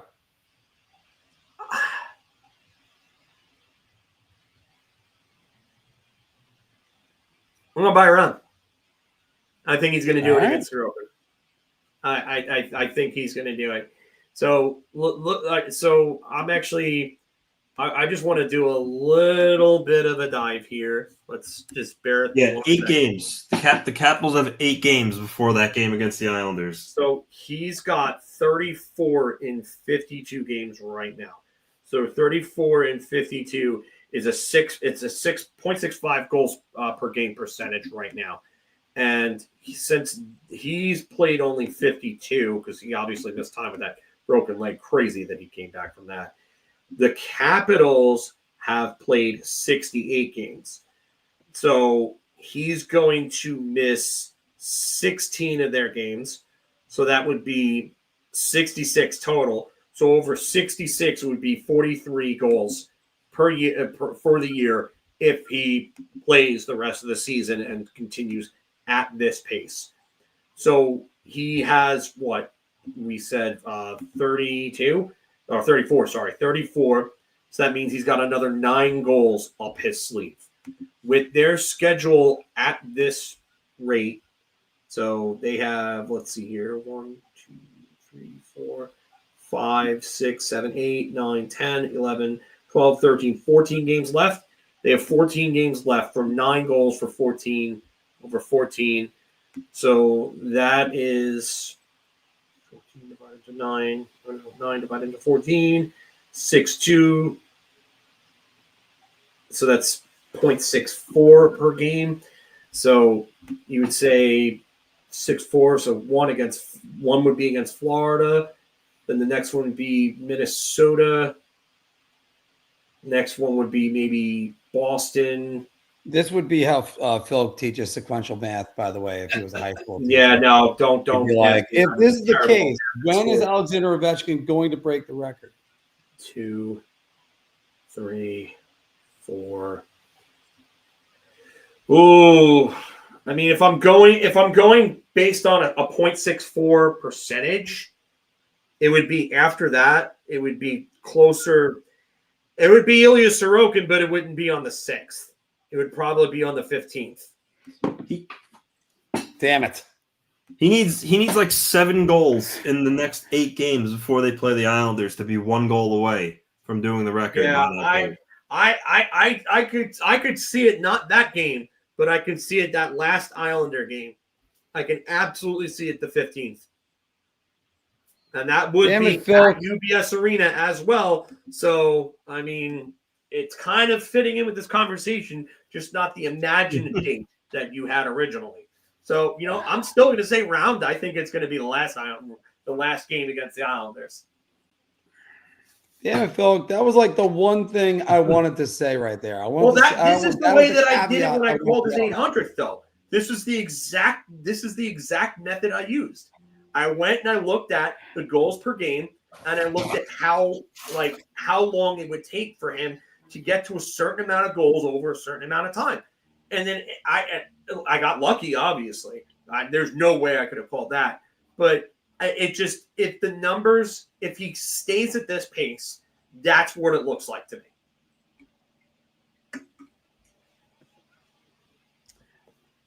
Yeah, and this is where I have to just I have to mention this. At the beginning of the month when we had Jim on, when you couldn't make it, Phil, I said he was going to do it against UPL, and it would be at the end of the month. That, however, gives me now 4 games for him to get within reach of that. I don't think he's going to be able to. So now I think it's a little bit more relaxed. I think that they're going to be focused on wins. I still think he's doing it this year. And yeah, I'm going to – you know what, though? All right. I got to be different in one way. I have to be different in one way in this. I'm going to say shot for this reason. Because if he doesn't do it against Ilya Sorokin, the goalie he's never scored on, he does it in front of Sidney Crosby in the final game of the season to take the record. And Sidney Crosby has to go out there and hug Alexander Ovechkin and be the all-time greatest goal scorer in NHL history. Imagine that for those two with this rivalry and a full circle on it. Every person with a half-functioning brain knows that's what Gary Bettman wants. Mm-hmm. Yes. That is undeniably what he wants.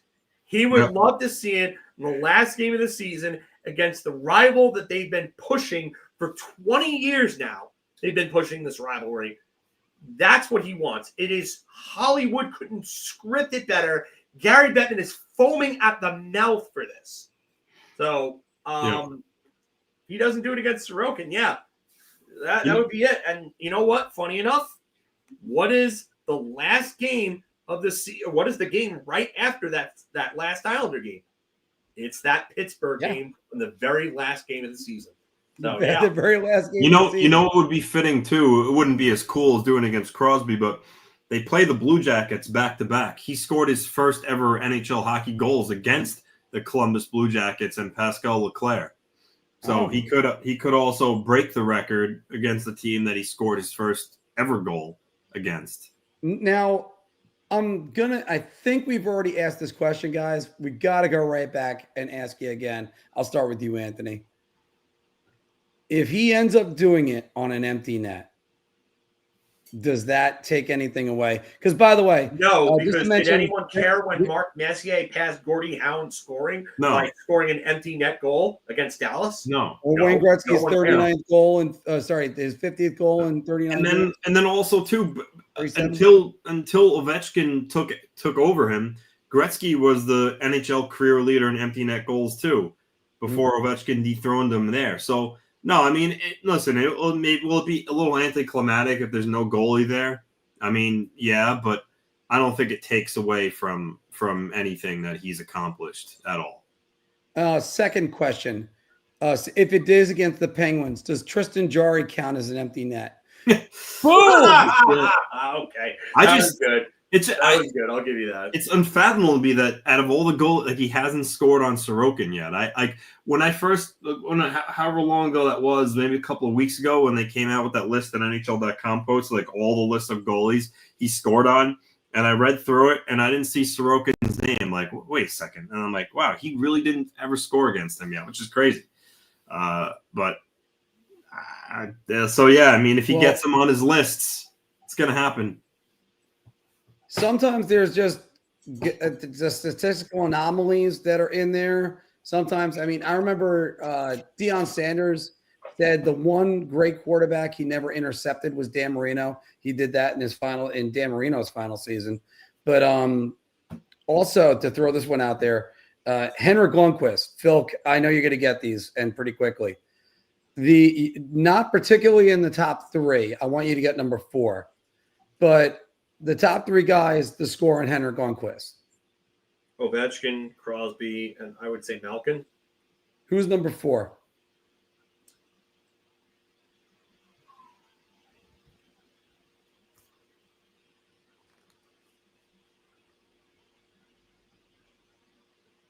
Former Islander. John Tavares? Nope. I I think he also played for the Dallas Stars. He played for a bunch of teams. Dallas Stars. Blake Como. Blake Como. Like that's just so weird. You're Yeah. like, You know what? Hall of I Fame, do Hall of remember Fame. hearing What? that about Blake Como scoring a lot of goals on him. He was a weird one. He always found ways to score like little garbage goals or deflections off of him. It was weird. And I'm pretty sure Anthony would agree. Right now, he's getting. These L are off funny the bus. questions here. What better? What if it's off the skate and non-kicking motion? What happens if the goal has to be reviewed? Oh God, JE, that's a great question. Imagine if Alexander Ovechkin scores, and they look down. And now, in the case of Pittsburgh, let's say with Pittsburgh or the Islanders, let's say the Islanders don't need the game. Let's because do you let it go? That's a great question. After all, Phil, look what happened last night with the Rangers. They had an offsides review with 9 seconds remaining to spare them 6 seconds so they could lose in a closer fashion. But do you almost let it go? In the case of the Columbus Blue Jackets that are before them, because the Capitals play them back to back the final weekend of the season, Blue Jackets might need those games. You can't be giving that up. I mean, things happen, man. I don't know what to say there, really. I guess I don't know. We'll see what happens with this. It's fun to prognosticate about it and take little guesses and ventures and stuff like that.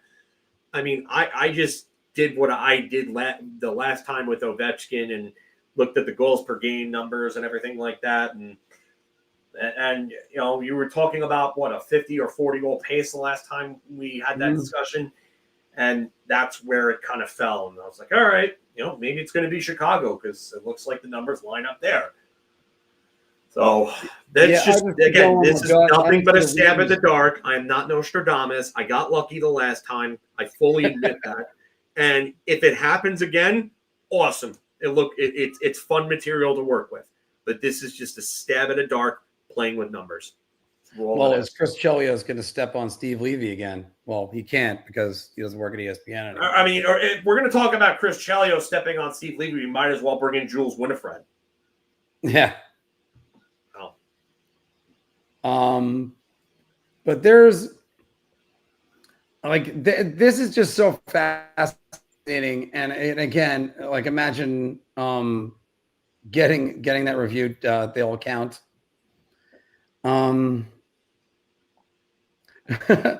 Or as Josh is saying right here, I want him to get it and have a call back on a challenge. But yeah, definitely. I think the empty netter wouldn't matter. I think that would just be a coronation. I would love to have that the question because after all, Phil, do you know the hitter? Sorry, do you know the pitcher that Barry Bonds hit his 756th home run against? The pitcher Barry Bonds hit his 756th home run against. Oh man, wasn't Trevor Guys, put in the comments if you know it. And the hint I'll give you is he was a one-time New York Met. So this has got to be 2005, 2006, somewhere in that range. I think 2006. Could have been 2007. Trying to remember the exact 2007. That can't be. No, you're right. I honestly don't think he played in 2000. I'm just going to look up whether he played in 2007 or not. I think you might be right. I think it was 2006 was this last year. I think that might have been Mandela. No, it was 2007. It was 2007. It so was you're 2007? right. So yeah, it was 2007. Shit. Wasn't Trevor Hoffman, was it? No. Oh.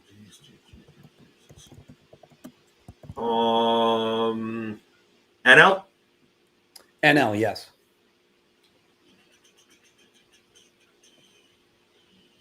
Is it somebody that I'm gonna know? I doubt it. And afterwards, he tipped his cap. If you're a New York Mets fan, you might remember him winning games. I want to say not Steve Traxel, is it? Not Steve Traxel, no. Former Met. So he was a Met before that, right? He was a Met before that. He was a lefty pitcher for the New York Mets. Lefty for the Mets. If you get it, I'd be shocked because that's Aaron Heilman was there with the Mets at the time, so it's not Aaron Heilman. Steve Traxel, who was the slowest pitcher. Slowest pitcher ever. That's why that was the first name that I was just like, all right. Steve Traxel, who, by the way, had a pretty long career as a New York Met. A lot of people forget that. A long career as a New York Met, former lefty reliever? I think for the most, he was a starter most of his career. Starter most of his career. Okay. Shit. No, I'm surprised nobody knows. That's not Sean Estes, though. No, that's actually a good guess. It's not definitely not Mike Hampton because that's long careers, not 1 year. And no, not Mike Hampton either. During the Alomar Mets years. Okay. That's giving me a little more of a time frame to think of. Blake Como. He spelled his name wrong, but that's pretty funny. That's still funny, yeah.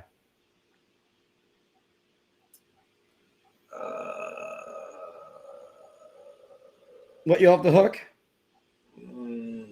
I want to just take one more stab at it. I'm just trying to think of a name that I could have starter back then.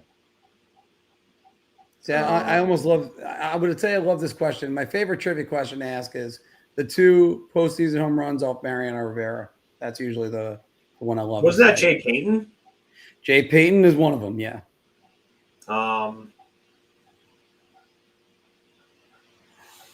Shit. All right, but let's finish this one. We got more hockey coming at you in a second, guys. We're just using this. You know what, Mark? I give up. The other home run, by the way, Sandy Alomar Jr. Yeah, that was 97. Yep. And the guy that gave up the home run, Mike Bacsik. Yeah, no, I wouldn't have gotten that one. Nobody's going to remember that one. So we got Anthony coming back for you guys in 1 second. We got Puckdoku, but let's take a couple more questions if you guys got any.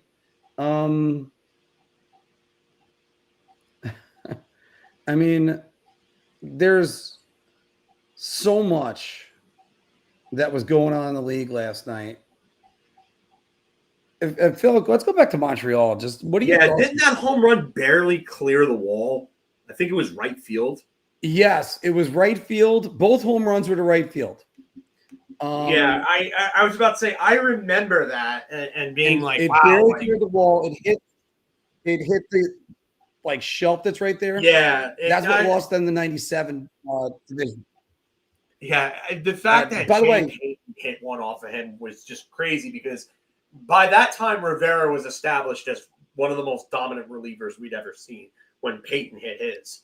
But Keith Hernandez referred to him as one, death in 2003. What's that? Keith Hernandez referred to him as death in 2003. Yeah, you saw him. That was it. That was it.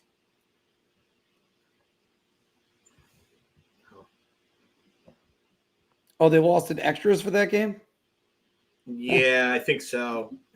If I remember that correctly, I mean, Jay could definitely be right. He probably is right about it. Probably. But I do remember that just being a heartbreaking series. Like I couldn't believe they lost to that team. I really couldn't. And then they came back, and who was the winning pitcher for the Indians? Who was the winning pitcher for them? It wasn't Joe Couch, Jose Mesa. Jose Mesa was their closer at the time. Yeah. That I know. One on a single. Wow. Wasn't Bob Wickman, was it? No, but I have Bartolo. No, because it was an extras game, so it wasn't a starter. No, the Indians were good, but the Yankees should have beaten them. They should have won that series. They should have won that series. But I'm you not know saying what? they were bad by any means. They still had the majority of that 1995 Murderers Row lineup. And that 1995 lineup was one of the best lineups that has ever been put together in baseball. Like 1 through 9, they were stacked. I want to get the Iceman's comment before I go to this one, but yes, but the Yankees were still the best team. You could talk about them being in the wild card. Didn't matter back then with the Yankees. It didn't matter because they could get into the wild card and they were going to win the World Series. That's just what was expected back then. And they did it in 2000. They weren't a great team in 2000 in the regular season, but they ended up winning it all. how is it we can't get rid of this one right here? I don't remember that.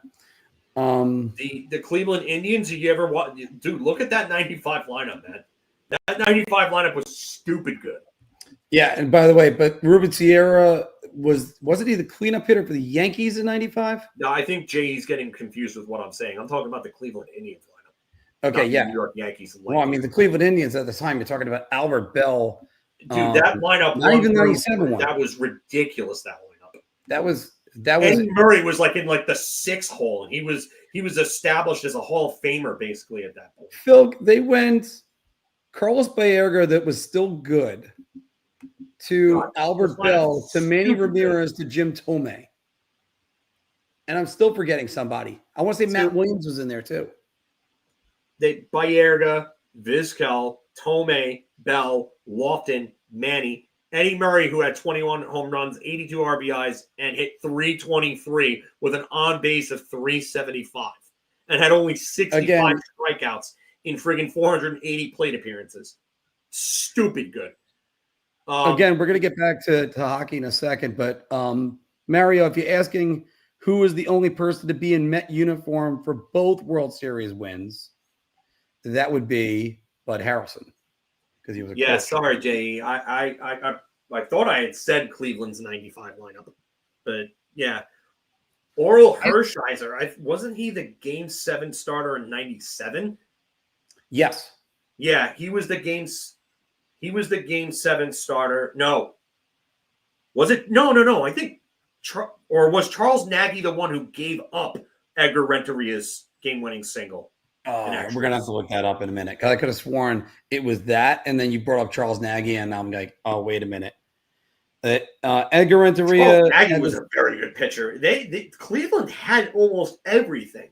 Again, that's why I said they were still a very good team, but the Yankees were a better team. They had just won the championship, and yes, I still think Yankees were a better team. They should have won that series in 97. You could argue that the Cleveland Indians were the New York Rangers of baseball in the 90s because they always would get, even over the Braves, because even they got to the World Series at one time, they didn't win. The Braves did win, so that's what makes them different. But the Rangers played so many playoff games in the 2010s and couldn't get through. But Iceman's asking right here, Phil, who and how many players do you think this will be gone from this Rangers next season? I saw that question before. I think Kreider's gone for sure. Yep.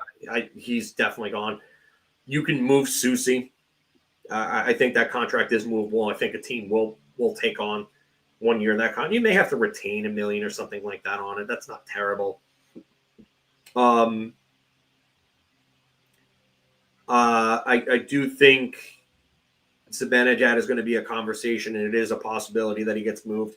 I think it is a possibility that Panarin gets moved too, just because he's got 1 year left on his deal, and they may tell Panarin that they're going in a different direction from him, and they may try to see if they can get some sort of return for him in moving him.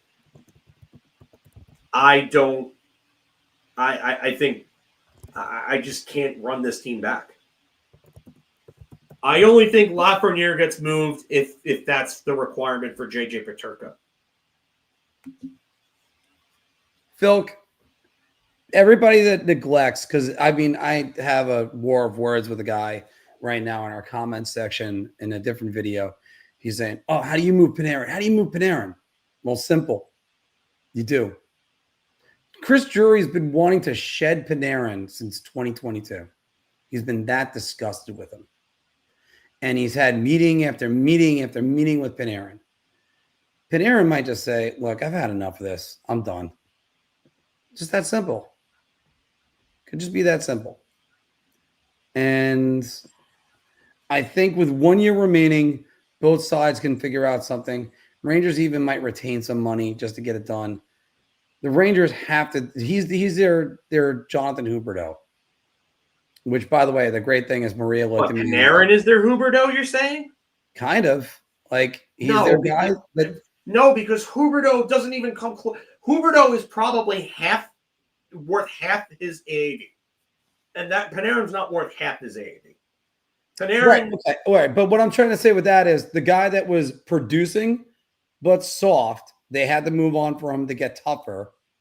And that's where they end up going. Well, there's no Matthew Tkachuk that's going to come back. Sorry, Brady Tkachuk is not coming back. I do agree with that. Okay, fine, fair. Yeah. Which, by the way, we've said Justin Huberdeau so much that Maria actually thought Justin was his first name. She goes, wait a minute, Jonathan? I completely Mandela affected her. My God. You Mandela'd your wife. I Mandela'd my own wife. And then I was like, no, it's Jonathan. I made the mistake a long time ago. That's why we keep saying Justin Huberdeau. So, poor Maria. Maria. Well, no, poor Maria, because she has to listen to me talking all the time. But there's the big question, and I had somebody ask me this question. I'm going to save it for the offseason. We'll debate that, Phil. Is better career as a New York Ranger or Temi Panarin or Rick Nash? I was like, wow. Temi Panarin by far. I mean, the offensive numbers alone tell you that. I mean, yes, Rick Nash got to the Stanley Cup Finals, and I thought he actually played pretty good despite not scoring enough in that playoff run. But Panarin has been one of the better free agent signings of all time. And then, by the way, yeah. See, again, I totally Mandela affected my own wife. So. Oh my God. Yeah, she's like, I never want to hear PLD ever again. No. That's okay, Maria. The 20, 24, 25 Rangers have become Ebola list material. So they are on the Ebola list. Maria is going to have her own Ebola list, and it's going to be things that Mark goes nuts about that she doesn't want to hear him go nuts about ever again. This is how you drive your wife insane. Textbook method. But again, like here's like take for instance, Thomas is right here. No, you can't interest me in Cam Talbot. Definitely still not now. No. And again, it's also because, by the way, part of this has to do with the Cam Talbot thing is because I kept on hearing about how the Rangers made the wrong decision with the contract. Like, all right. But here's the real question. Do the Rangers hold on to Keandre Miller? I think they're going to. I think his play as of late has been encouraging with – I started to call it PDQ. Oh, man. Okay, again. Right, now what's better, PDQ or Chick-fil-A? That's going to be the debate. I think it's Chick-fil-A, but I got to go Chick-fil-A. Oh, man. I got to go Chick-fil-A. I was going to say we get that a couple different times. All right, I'm telling you right now, if we get Cam Talbot on as a guest, Anthony is going to prank Mark and is going to tell Cam Talbot about Mark's Ebola list reaction to him. And Cam Talbot's going to come on here and say something about it. Yeah, it's not anything to do with Cam Talbot. I don't think he's locker room Ebola the way the I don't need it. The sriracha sauce is enough. The Chick-fil-A sauce is the best. Their ranch is actually really good too. Everybody likes the Polynesian too. I haven't had the Polynesian, so I'll admit the straight up amateur hour status over here. Sorry, boys and girls. Phil, with Anthony downstairs. Oh, sorry, just still getting Ella off the cart. Are you ready to play some Puckdoku? Sure, just give me a minute. I have to just run real so quick. All right, I'm going to answer some more questions.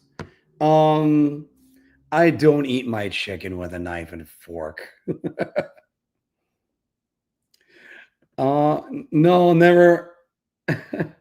Mark, you'll never forget your wife's name again. Get a tattoo on your arm. Just don't get divorced. Be calling you new wife Maria now. Well, fortunately, if that ever happened, I would not have a new wife. I don't think I'd ever I would never try again. And no, baby, you're all good. You're perfect right there. Mark eats Snickers with a spork.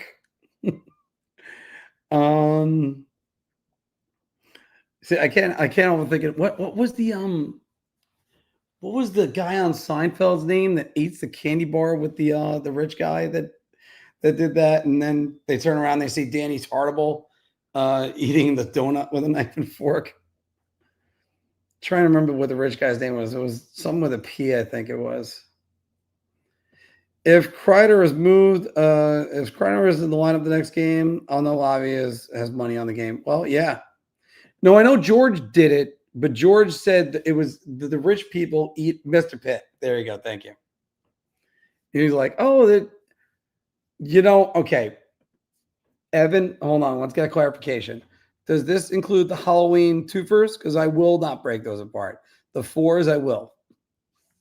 Thank you, J.E. Yeah, because George ended up saying that. So let's keep on this train right now. But no, I mean, she So I saw the Mark does it. I mean, the comments here about Mark with the fork and the spork and stuff are just amazing. So just keep these coming because they're absolutely hilarious. I'm sorry. Yeah, I had to clarify this one. Mark doesn't break Kit Kats apart. If it's the tooth thing, I'll eat them 2 at a time. I have no problem saying that. Evan is saying you have to break them all. Even biting right into 2 is diabolic. Well, maybe it is. Maybe it is, man. Maybe it is. All right, let's get over here and let's do some Puckdoku, guys. We're gonna give the big one, and here's the caveat with this, Phil. Let's do it within 5 minutes and get the lowest score that we can. Okay. So we are gonna go 5 minutes on the clock. Well, I will start it as soon as I read the last one. Your top row: Minnesota Wild, Ottawa Senators, and Pittsburgh Penguins. Then you have the side row of Nashville Predators, Edmonton Oilers, and 5+ career playoff goals. Yeah. Okay. So let's start. 5+ career playoff goals for career. For Minnesota, can we go Wes Walz? Okay, Wes Walz. I would have gone with friend of the show, Jim Dowd. 2%. Wes Walz, okay. 2%. Ottawa. Let's go Sean Van Allen. Sean Van Hey, Allen. Mark, you monster, break it apart. I missed it. That was Maria. She said, you monster, you break it apart. Mark uses a spoon to Sean Van Allen, incorrect. Mark eats his steaks well done. Oof. All right. Well, I will not have that heresy said for me. Wait, what happened, Mark? Oh, Sean Van Allen was incorrect. Okay. Starting again. We'll go. And let's try our friend of the show, Jim Dowd. All right, let's try Jim Dowd. Okay, that's an even better one. All right, Ottawa. Magnus Arvidsson.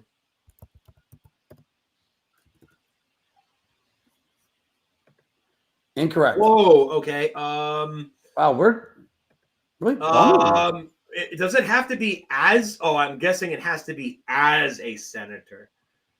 Try Andreas Dackel there. Okay. No, down and then try. What Dackel. about so Dackel? Yeah. Andreas Dackel. That's 0.4. There we go. Pittsburgh. Penguins.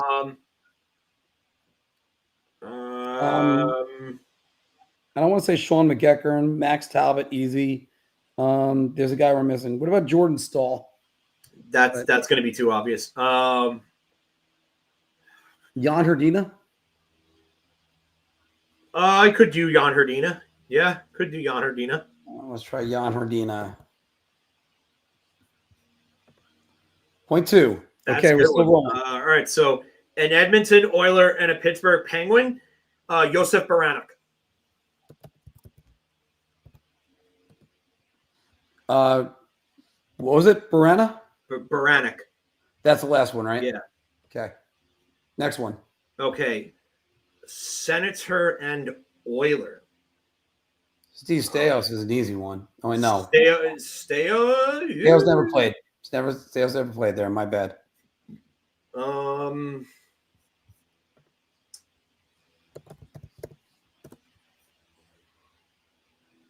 All right, I'll come back to that. Kelly Buchberger play there? Ottawa?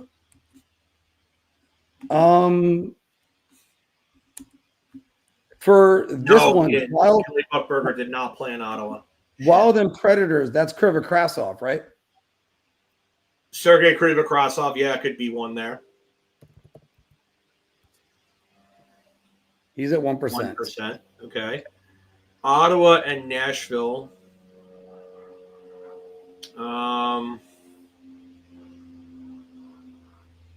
Some man on this. Ottawa and Pittsburgh, Greg Johnson, but that might be a little higher points wise, like maybe 3, 4, 5%, somewhere in that range. Mm-hmm.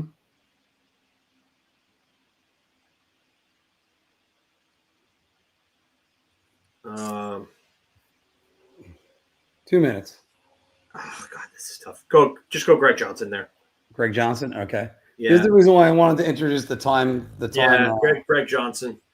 Mark puts ice in this beer.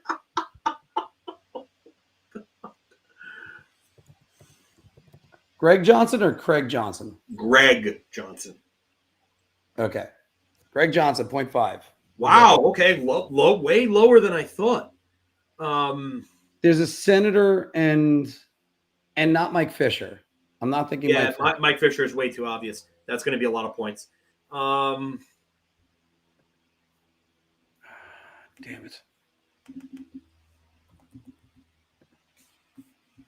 Danny Heatley never played over there, right? Not in Nashville, no. Not in Nashville.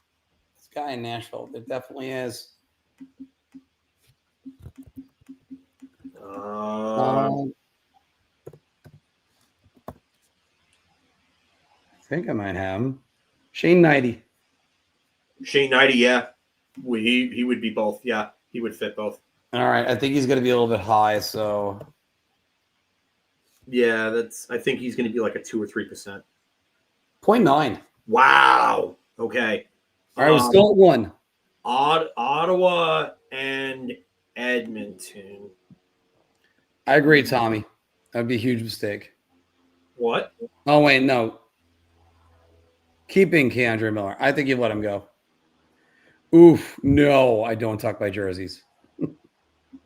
Oh, you're not Scott Gomez? No, he's a tuck my jerseys into my shorts, but I don't even do that for anything else. All right, Ottawa. Ottawa and Edmonton. Oh, yeah.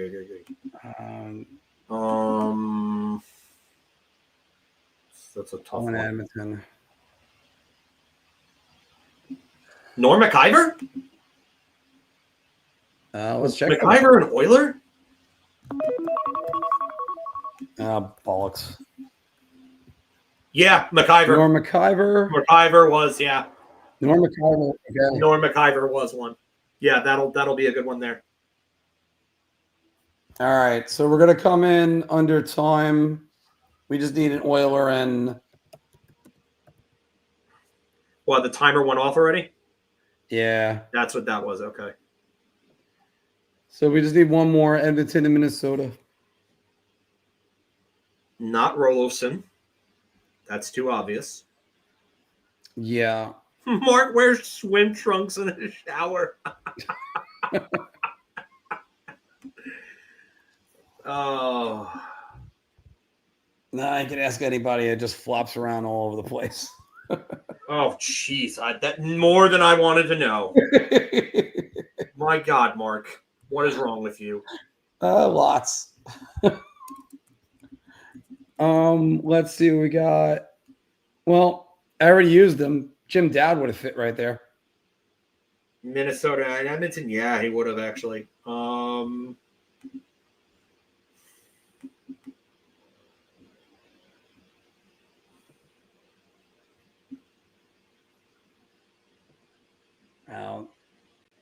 This one's a little bit tougher to get. Halloran play for Edmonton? Now we're going through different names like Sergei Zholtok, guys. Zholtok did play for both, I believe. Yeah, Zholtok played for both. I'm pretty sure he played for Edmonton.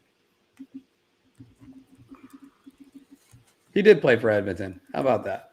Yeah, he did. What was the spelling again? Zholtok. Yeah, it's spelled really weird and okay. All right, so we finished overtime, Philk. And not as impressive. And let's answer a couple more questions, guys, and we're gonna wait for Anthony. Are wild.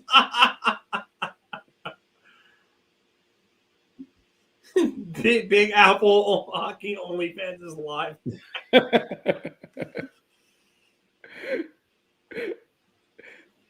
Dude, what the? What is going on right now? What is going on right now? Please stop. You gotta show off the meat. God, you're gonna turn Mark into an Arby's commercial. Mark eats his corn the long way. Oh my goodness. Oh Jesus. What the fuck? This is ridiculous now. Toxic fan, how we doing? Rangers beta make some serious moves this offseason. That game yesterday was terrible. Philip again. I guess Mark got kicked. Yeah, his connection probably crapped out on him. But yeah, that game was absolutely terrible. And he's back. So that game was god awful. It speaks to the lack of leadership in this group and how this group needs to change. PDO is the sum of the shooting percentage and I forget the exact definition of it. It adds together the shooting and save percentages on 5-on-5, basically. So,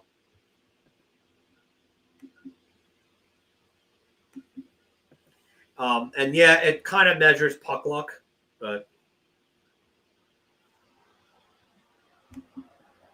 Go ahead. We clicked on the same thing at the same time.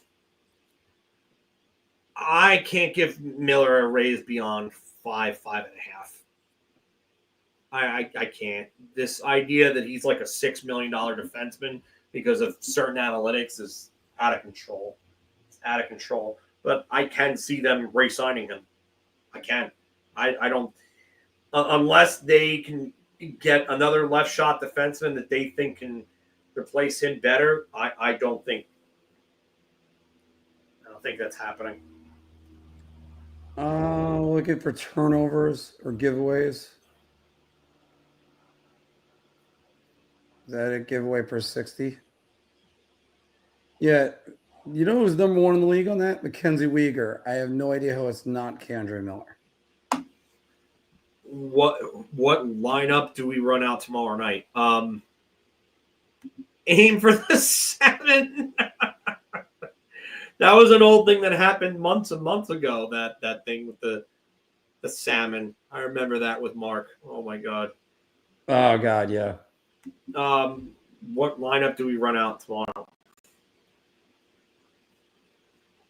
I would scratch Chris Kreider. I'll tell you that right now. Good luck having that happen. It's not going to, but I would scratch him. I'd scratch him. Mika Zibanejad would sit for me too. A lot of guys would sit. If I wanted to send it, if I was coach, I would have called up a shit ton of guys from Hartford, and I would have sent the message by scratching a bunch of guys, scratching a bunch of key players, especially after this loss. It's pathetic. I think this Peter Laviolette's last stop. I don't think it's his Laviolette. I don't think it's his last stop. I really don't. He's a coaching lifer, right? I don't know about lifer, but I think there would be a team that would take a chance on him. I think the dysfunction with the players and the general manager, and I think general managers and everything like that on the outside know that there's been a ton of dysfunction with this team otherwise. So I definitely think he would get a call and a job offer elsewhere. Chris, I'd be inclined to agree with you, but the problem I have is that nobody seems to want to lock in this wild card race at any point. Like one team, every time it seems like a team's in control, they can then go on a 3-game losing streak.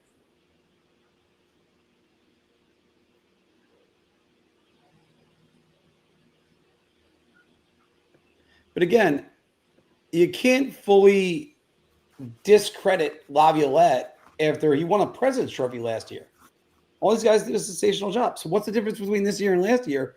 This is where you still have to point the finger and go, this is the players. Nothing else makes any sense. I know Laviolette makes questionable decisions. I know that Phil Housley isn't that great of a defensive coach. But I do have to ask this question. Is the players just not executing? That's what it more likely is. I just think that there's turmoil in the locker room between the players and the management, and that's where this all comes down to. And that's why, that's why I'm hesitant to kind of let go of Laviolette. But I think the only way to move on from all of this is to just get rid of everybody head to toe and start all over, including the players, including the cancers that have been causing the problems. Yeah, this is it. This is a big thing, and that's why I said that last week. Yeah. And but the real question is, though, what's the next coach going to be on this team? Now, this is a question I wanted to reserve for the summer, but I was trying to kill a little bit more time. We could do the pyramid in a minute on this, Bilk, and probably sign off soon. But what's the coach you're going to? That's kind of the problem I have right now. Okay. If you're telling me you're going to another David Quinn, who has no idea what he's doing, if you go into another retread like Gerard Gallant, or an experienced coach like Laviolette, what is the coach we're looking at? Because the truth is the Rangers are close to being a developmental team. Well, that's why I was going to say I would go offer David Carl the world. I think you need to get away from retreads. I think you need to get away from the experience. I think new blood needs to come in. I think there needs to be a change.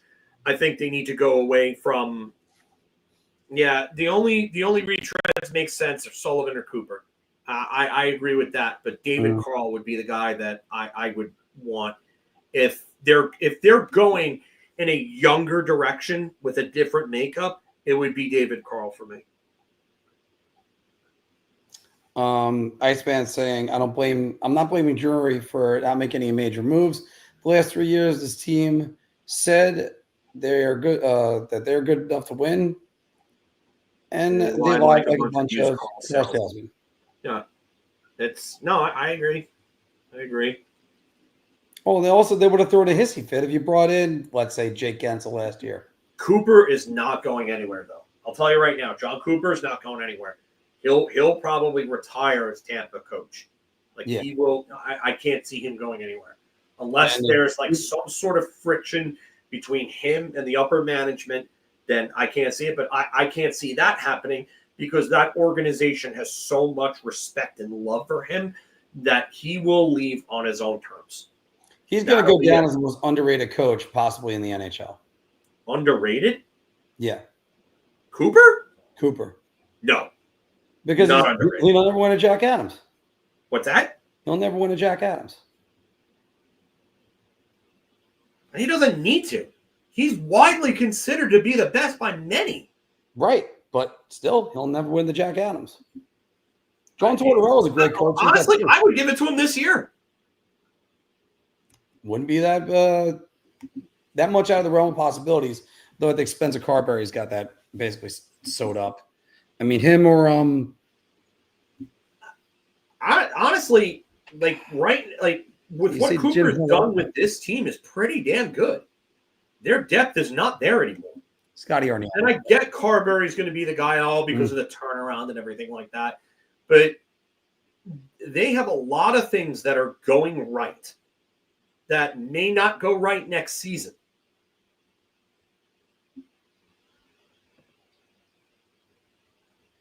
All right. Phil, you ready to do a pyramid? I guess so. Yeah. I was going to wait for Anthony, but we'll get it. We'll pull that one out. Yeah, Scotty Arniel does deserve it in Winnipeg. Got to hand it to him. He brought back the same player. I mean, all right, so everybody talks about how Winnipeg is this great defensive team and how they're such a unit and this and that. But has anybody actually looked at what defensive pairings there are in Winnipeg? Because it's not great. I can tell you right now, there's not a lot of talent on that defensive unit. Like Dylan DeMello. Dylan DeMello is playing top pairing minutes with Josh Morrissey. Dylan Sandberg and Luke Shen.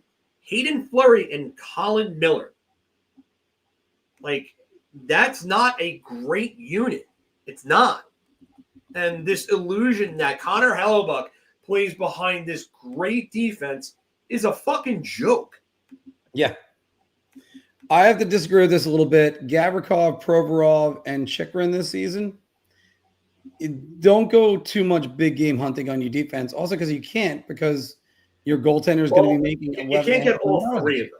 That's not happening. Right. One of them can happen, and the other name you would add in there is Dmitry Orlov. No, I get it. Yeah. Winnipeg is not too far off from Washington and PO. I understand that, but are they really as unsustainable as Winnipeg? Or as Washington? Are they really as unsustainable? Is it unsustainable that Mark Scheifele has another 40, 80 type year in the future?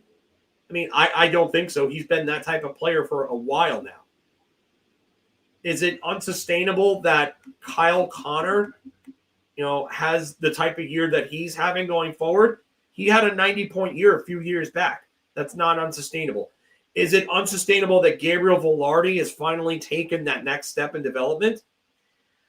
Maybe it's unsustainable that Nikolai Ehlers is close to a point per game going forward. Josh Morrissey has proven himself that he could be a 60, 70-point defenseman year in, year out.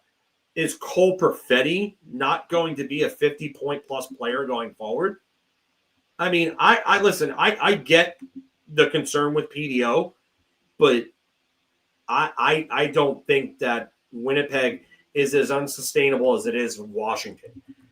Do you honestly see Connor McMichael being this type of player going forward? I fucking don't, for one. I don't. I also don't see Alex Ovechkin continuing to be a point-per-game player at 40 years old, scoring 35 goals on a shooting percentage of 17.8. That's insane.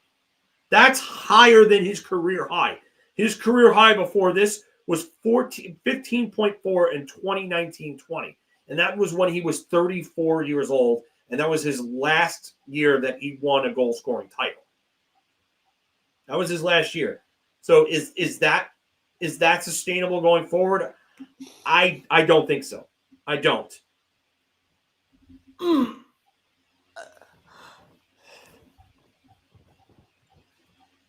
All right.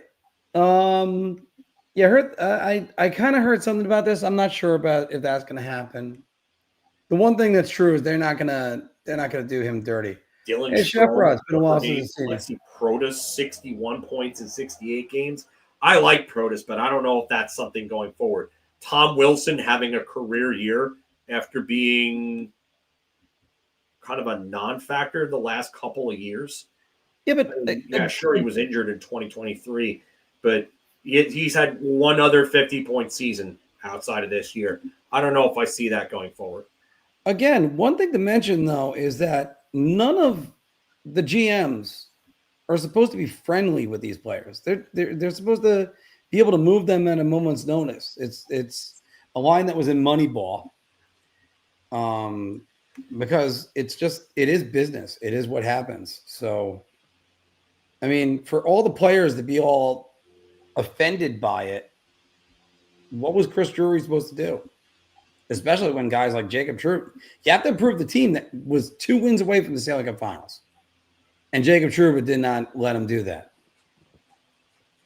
All right, let's do the pyramid while we're here, and then maybe take another question. And yeah, I'm not talking about them in the postseason though.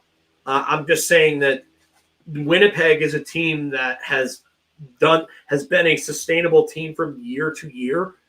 And the guys that they have in terms of the talent, they produce year to year, like Scheifele, like Connor. I think Velarde is here to stay. I mean, Velarde, it's someone his production has trended upward. If you look at Gabriel Velarde, like in Washington, these guys are all coming out of nowhere and having just magical years. Mm-hmm. I mean, you could say the same from the Rangers. Like Artemi Panarin wasn't a 120-point player. He was maybe a 100-point player a couple of those years, those first years here. Yeah, he was trending towards that. He never did it. But, I mean,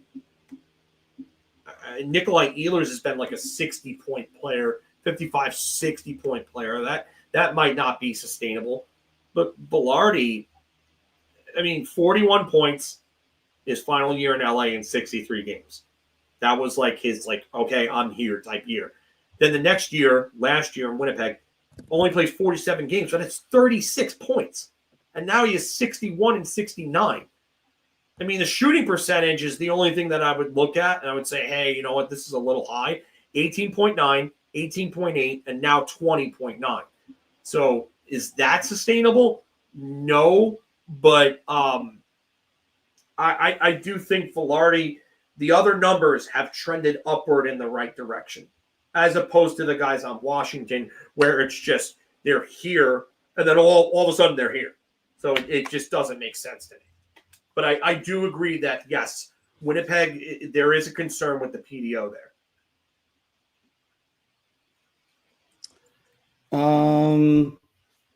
It's just,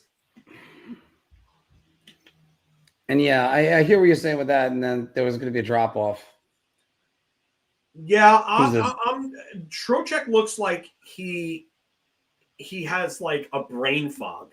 Like he's made a lot of dumb decisions with the puck this year, where you're just like, okay, and yet when you do get fatigued and tired, you do end up making some dumb decisions.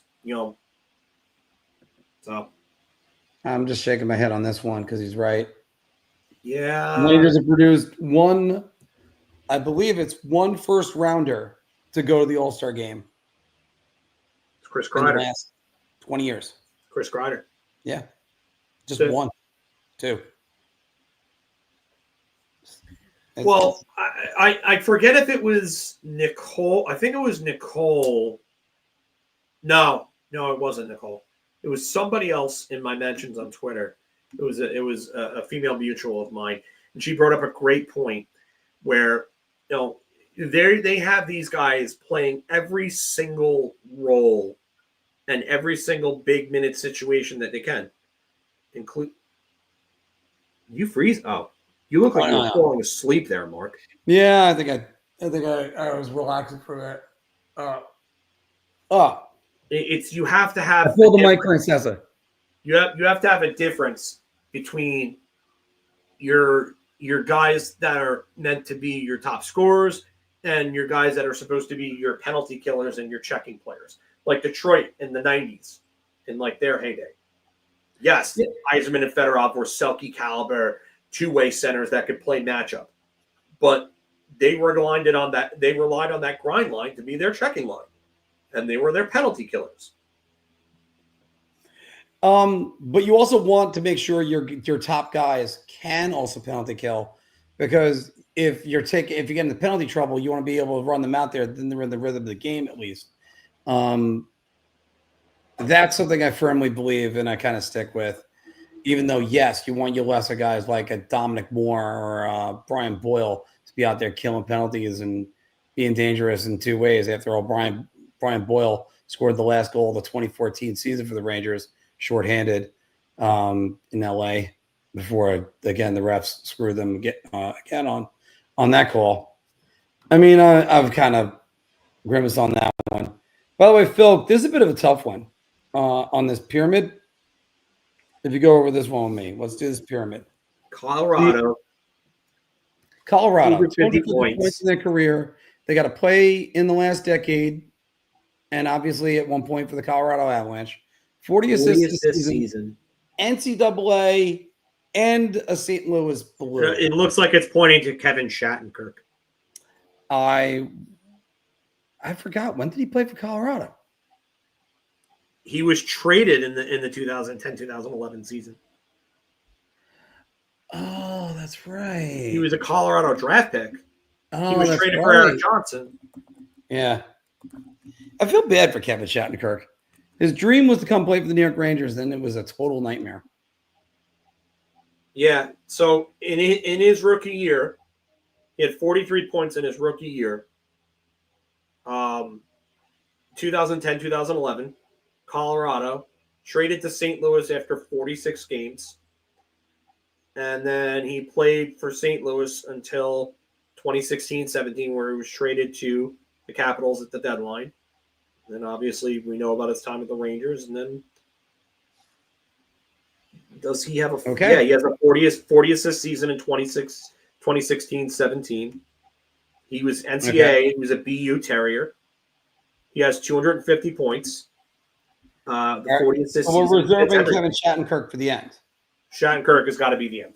So I'm just going to go off. I'm going to name Eric Lacroix because I always like using him. Yeah, Eric Lacroix is a good one. That'll be nothing. 250 points for a career. You could put Troy Murray. Let's go Troy Murray. After all, he won a cup with them in 96. And Selke trophy winner with a 100-point season, right? No, 99-point season. He was the first 90-point Selke trophy winner in 86. 2010, 20, whatever, played the last decade. Played the last decade. You could go with a bunch of names here. Let's think of somebody ridiculously. Let's say, did Rob Schrem play for them? No.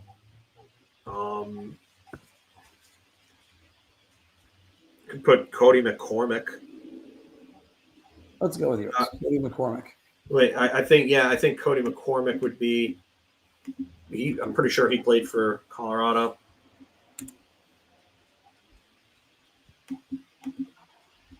Oh no, he didn't play for them in the last decade. Well, I think he had to play in the last decade. Okay, so does he have 250 points for his career? No, that's definitely a no.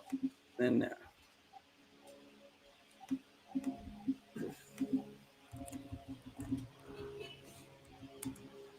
Let's see. Doesn't die there. 250 points. Colorado, played in the last decade. Did Jay McClement play for Colorado? I think he did. See, but again, Sheffra, this is my problem with this. No, Jay McClement was just short 244 points. Damn it.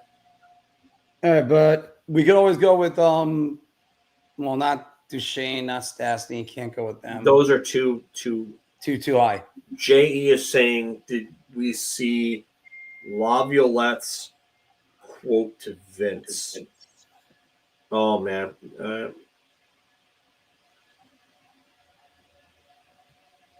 Is that Vince Mercogliano? Yes. Oh boy. I wonder what he said now.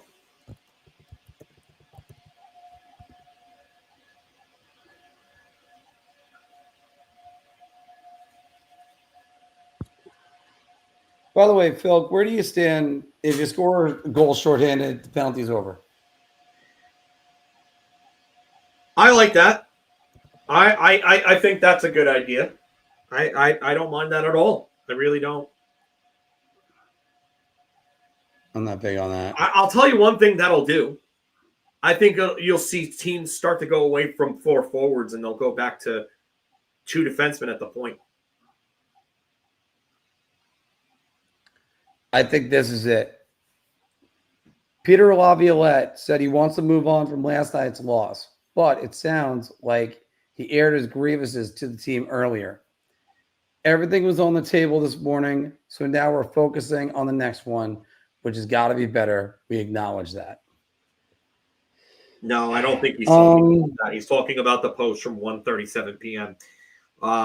And we talked repeatedly about New York Rangers' tendency to play an East-West finesse game that fizzles in tight checking environments. Laviolette and previous coaches have urged them to play a more direct style, and while they do in spurts, it's always fleeting. They eventually fall into traps like they did last night where they get lazy, disengage physically, make sloppy turnovers, which is why they rank as one of the worst NHL's teams defending against the rush. Vince asked Laviolette if that's just part of this core's DNA and can rear its head at any moment. He pondered for a second before resigning himself to admit, yeah, it is. That's not good. If you have a crystal ball and you knew in advance that it would hit even harder, ... but you address it as it's going through the game, try to address it on the bench in between periods, it just never really changed. Yeah, I mean, it seems like he's a dead man walking, and he knows there's nothing he can do about it. Yeah. So, yeah, I mean, the coach is just – he's done enough. He's basically what that tells you is that he's tried as much as he can, and he understands that it's not going to work. And he's done. He's given up. He's checked out. So the team checked out on him. He's checked out on them, and that's where we're at right now. So this team's probably not going to make playoffs. Probably not. I think say that as almost definitely not going to make the playoffs. The next 3 games is going to doom this team. You tell me they're going to beat Toronto, maybe Vancouver. They're not beating LA. They're not flying across the country beating LA. And while you're at it, you're on a West Coast trip. Who's to say you're going to beat Anaheim? Anaheim has played a lot better. And then while you're at it, thank God they got Alexander Georgiev in net in San Jose. Him giving up so much. Colorado. Yeah. Played in the 2010s. Colorado. Can I do a very obscure Avalanche member?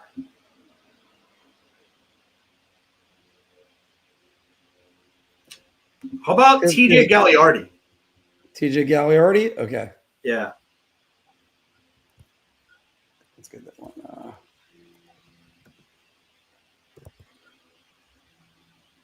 TJ Galliardi, incorrect. Played in the 2010s? I don't know. It just went with it just said incorrect. That's complete bullshit. Because he played from Colorado from 2008, 2009 through 2011, 2012. So how is that not correct? I don't think they're saying, all right. Hold on. Let's go full screen with this. Oh, did he have 250 career points? Oh, that's right. That's right. No, he didn't. He had 105 points. Oh, that's right. I mean, like Matt Hunwick wouldn't apply. No. Daniel Winnick. Daniel Winnick's a good one.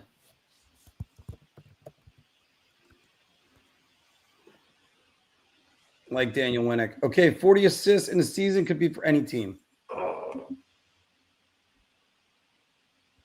I should have used Daniel Winnick for that NCAA one. Shit. Well, isn't that where? Oh, no, but he has to also have a 40 assist season then to use him for the NCAA one.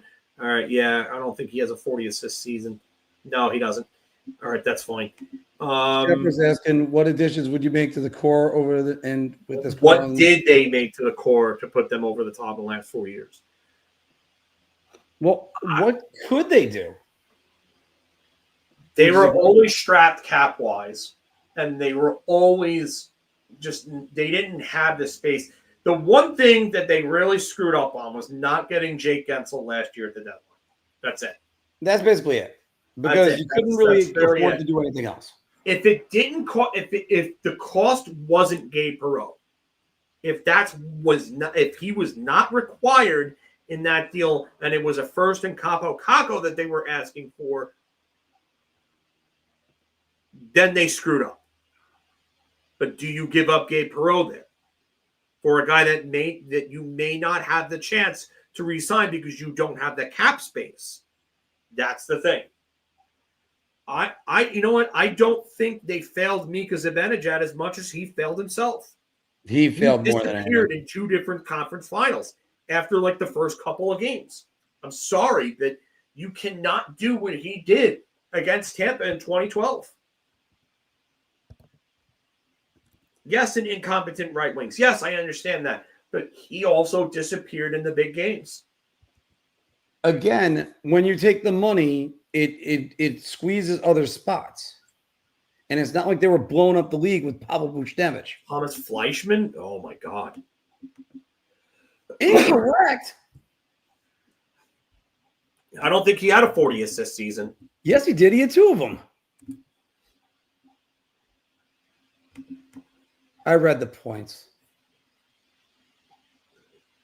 No, yeah, he didn't have any 40 assist seasons. Oh, you idiots. 34 was his highest in 2012. By the way, to everybody, we don't usually reset this game at all. But when... listen, I'm not saying Zibanejad has to be McDavid, but you have to show up in the conference finals. Which he hasn't. He hasn't since game 3 versus Tampa. Yeah, and this is basically 2 coaches in a row saying the same things about the players. This has become a boy that cried wolf situation. The players have done this way too many times. This core is a problem. And as much as Peter Laviolette's refusal to change systems has been a problem, I kind of see where he's coming from with this. I do. Because Gallant said the same shit. Gallant had a shouting match with Drury. Drury sided with the players. Hey, Phil. On the players. Phil, do you know who played 2 games with the Colorado Avalanche in 2010, 2011? 2 games? 2 games. Peter Forsberg. Yes. Yeah, he tried to make another comeback and just couldn't. All right, I got a unique. There's a 4 out of that. All right, NCAA. Is that where Stastny comes in? Played in, yeah, probably Stastny. I mean, Paul Stastny would be there.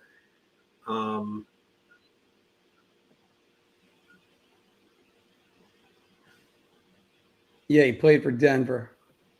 Yeah, no, I know that. Yeah. I'm just trying to think if there's anybody else that would. Because that last one is actually. Could it be Eric Johnson? Paul Stastny also. Could be Eric Johnson. Could be Paul Stastny too for that last one. Because he also played in St. Louis. Paul Stastny played in St. Louis. Yes, he did. Yes, he did. Quite a few years too. I think it was like 3 or 4 years he was there. So how about this? You want to do Shattenkirk here? I mean, you could do Shattenkirk, Johnson, or Stastny. Yeah, Stastny played 4 years in St. Louis. Let's do Shattenkirk here. It's incorrect. Shattenkirk. He played for Boston College.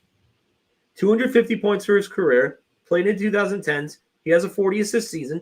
Shattenkirk literally 40 assist season. Yes. 2016-17. How is that incorrect? Shattenkirk was a BU Terrier.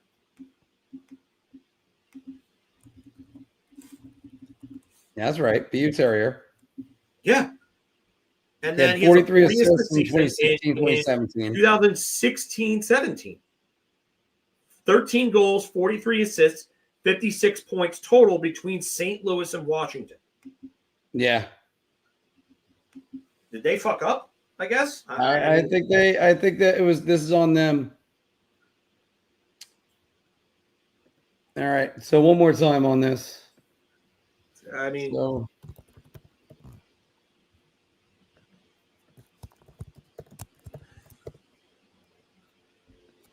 yeah, notice how they started the comeback when Kreider was hurt, when he was out. I mean, my biggest problem with Chris Kreider is that he has the nerve to be offended by all this when his entire career has been him showing up at times for like a couple of weeks and getting really hot and then disappearing for weeks on end. Like, you cannot act like you have this guy that brings it every damn night and that you are above reproach and any type of criticism from a front office with the way that you've played for your entire career. by the way, Fuck Eric off. Johnson have a 40 assist season? No, not that I know of. Okay.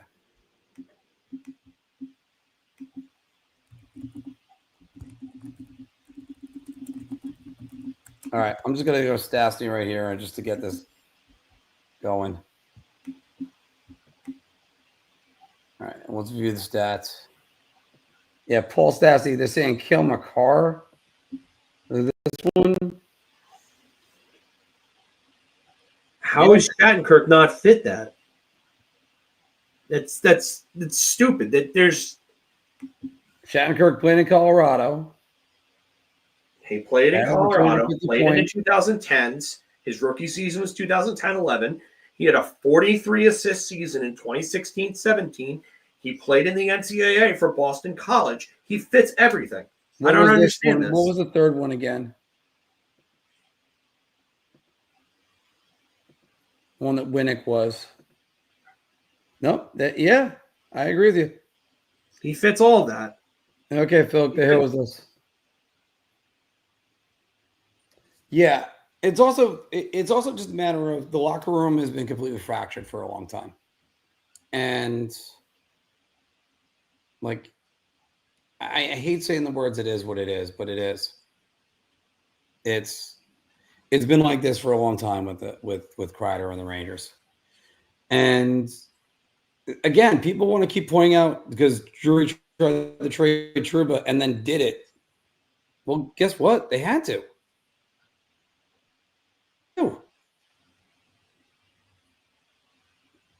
It's like the Simpsons and Flanders' parents.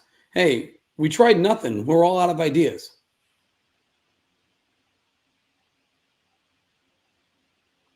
All right, Phil, we're on 2.5 hours. Let's wrap this up. Yeah. This is gone. I still got more moving stuff to do.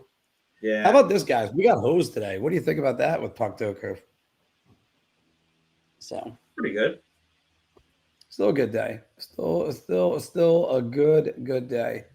All right, guys. Yeah, we're gonna do more afternoon shows. We're probably gonna be doing more shows also during the week, since we have the time as well, and covering more of this. So everybody, make sure you're recommending us, sharing it, and that you left a like. I don't know, Phil. I think next week is the end of the New York Rangers playoff bid. By the time they're back from their road trip, they're done. Could see it. Yeah. All right, guys. Thank you very much, and we will talk to you soon. Make sure you hit that like button.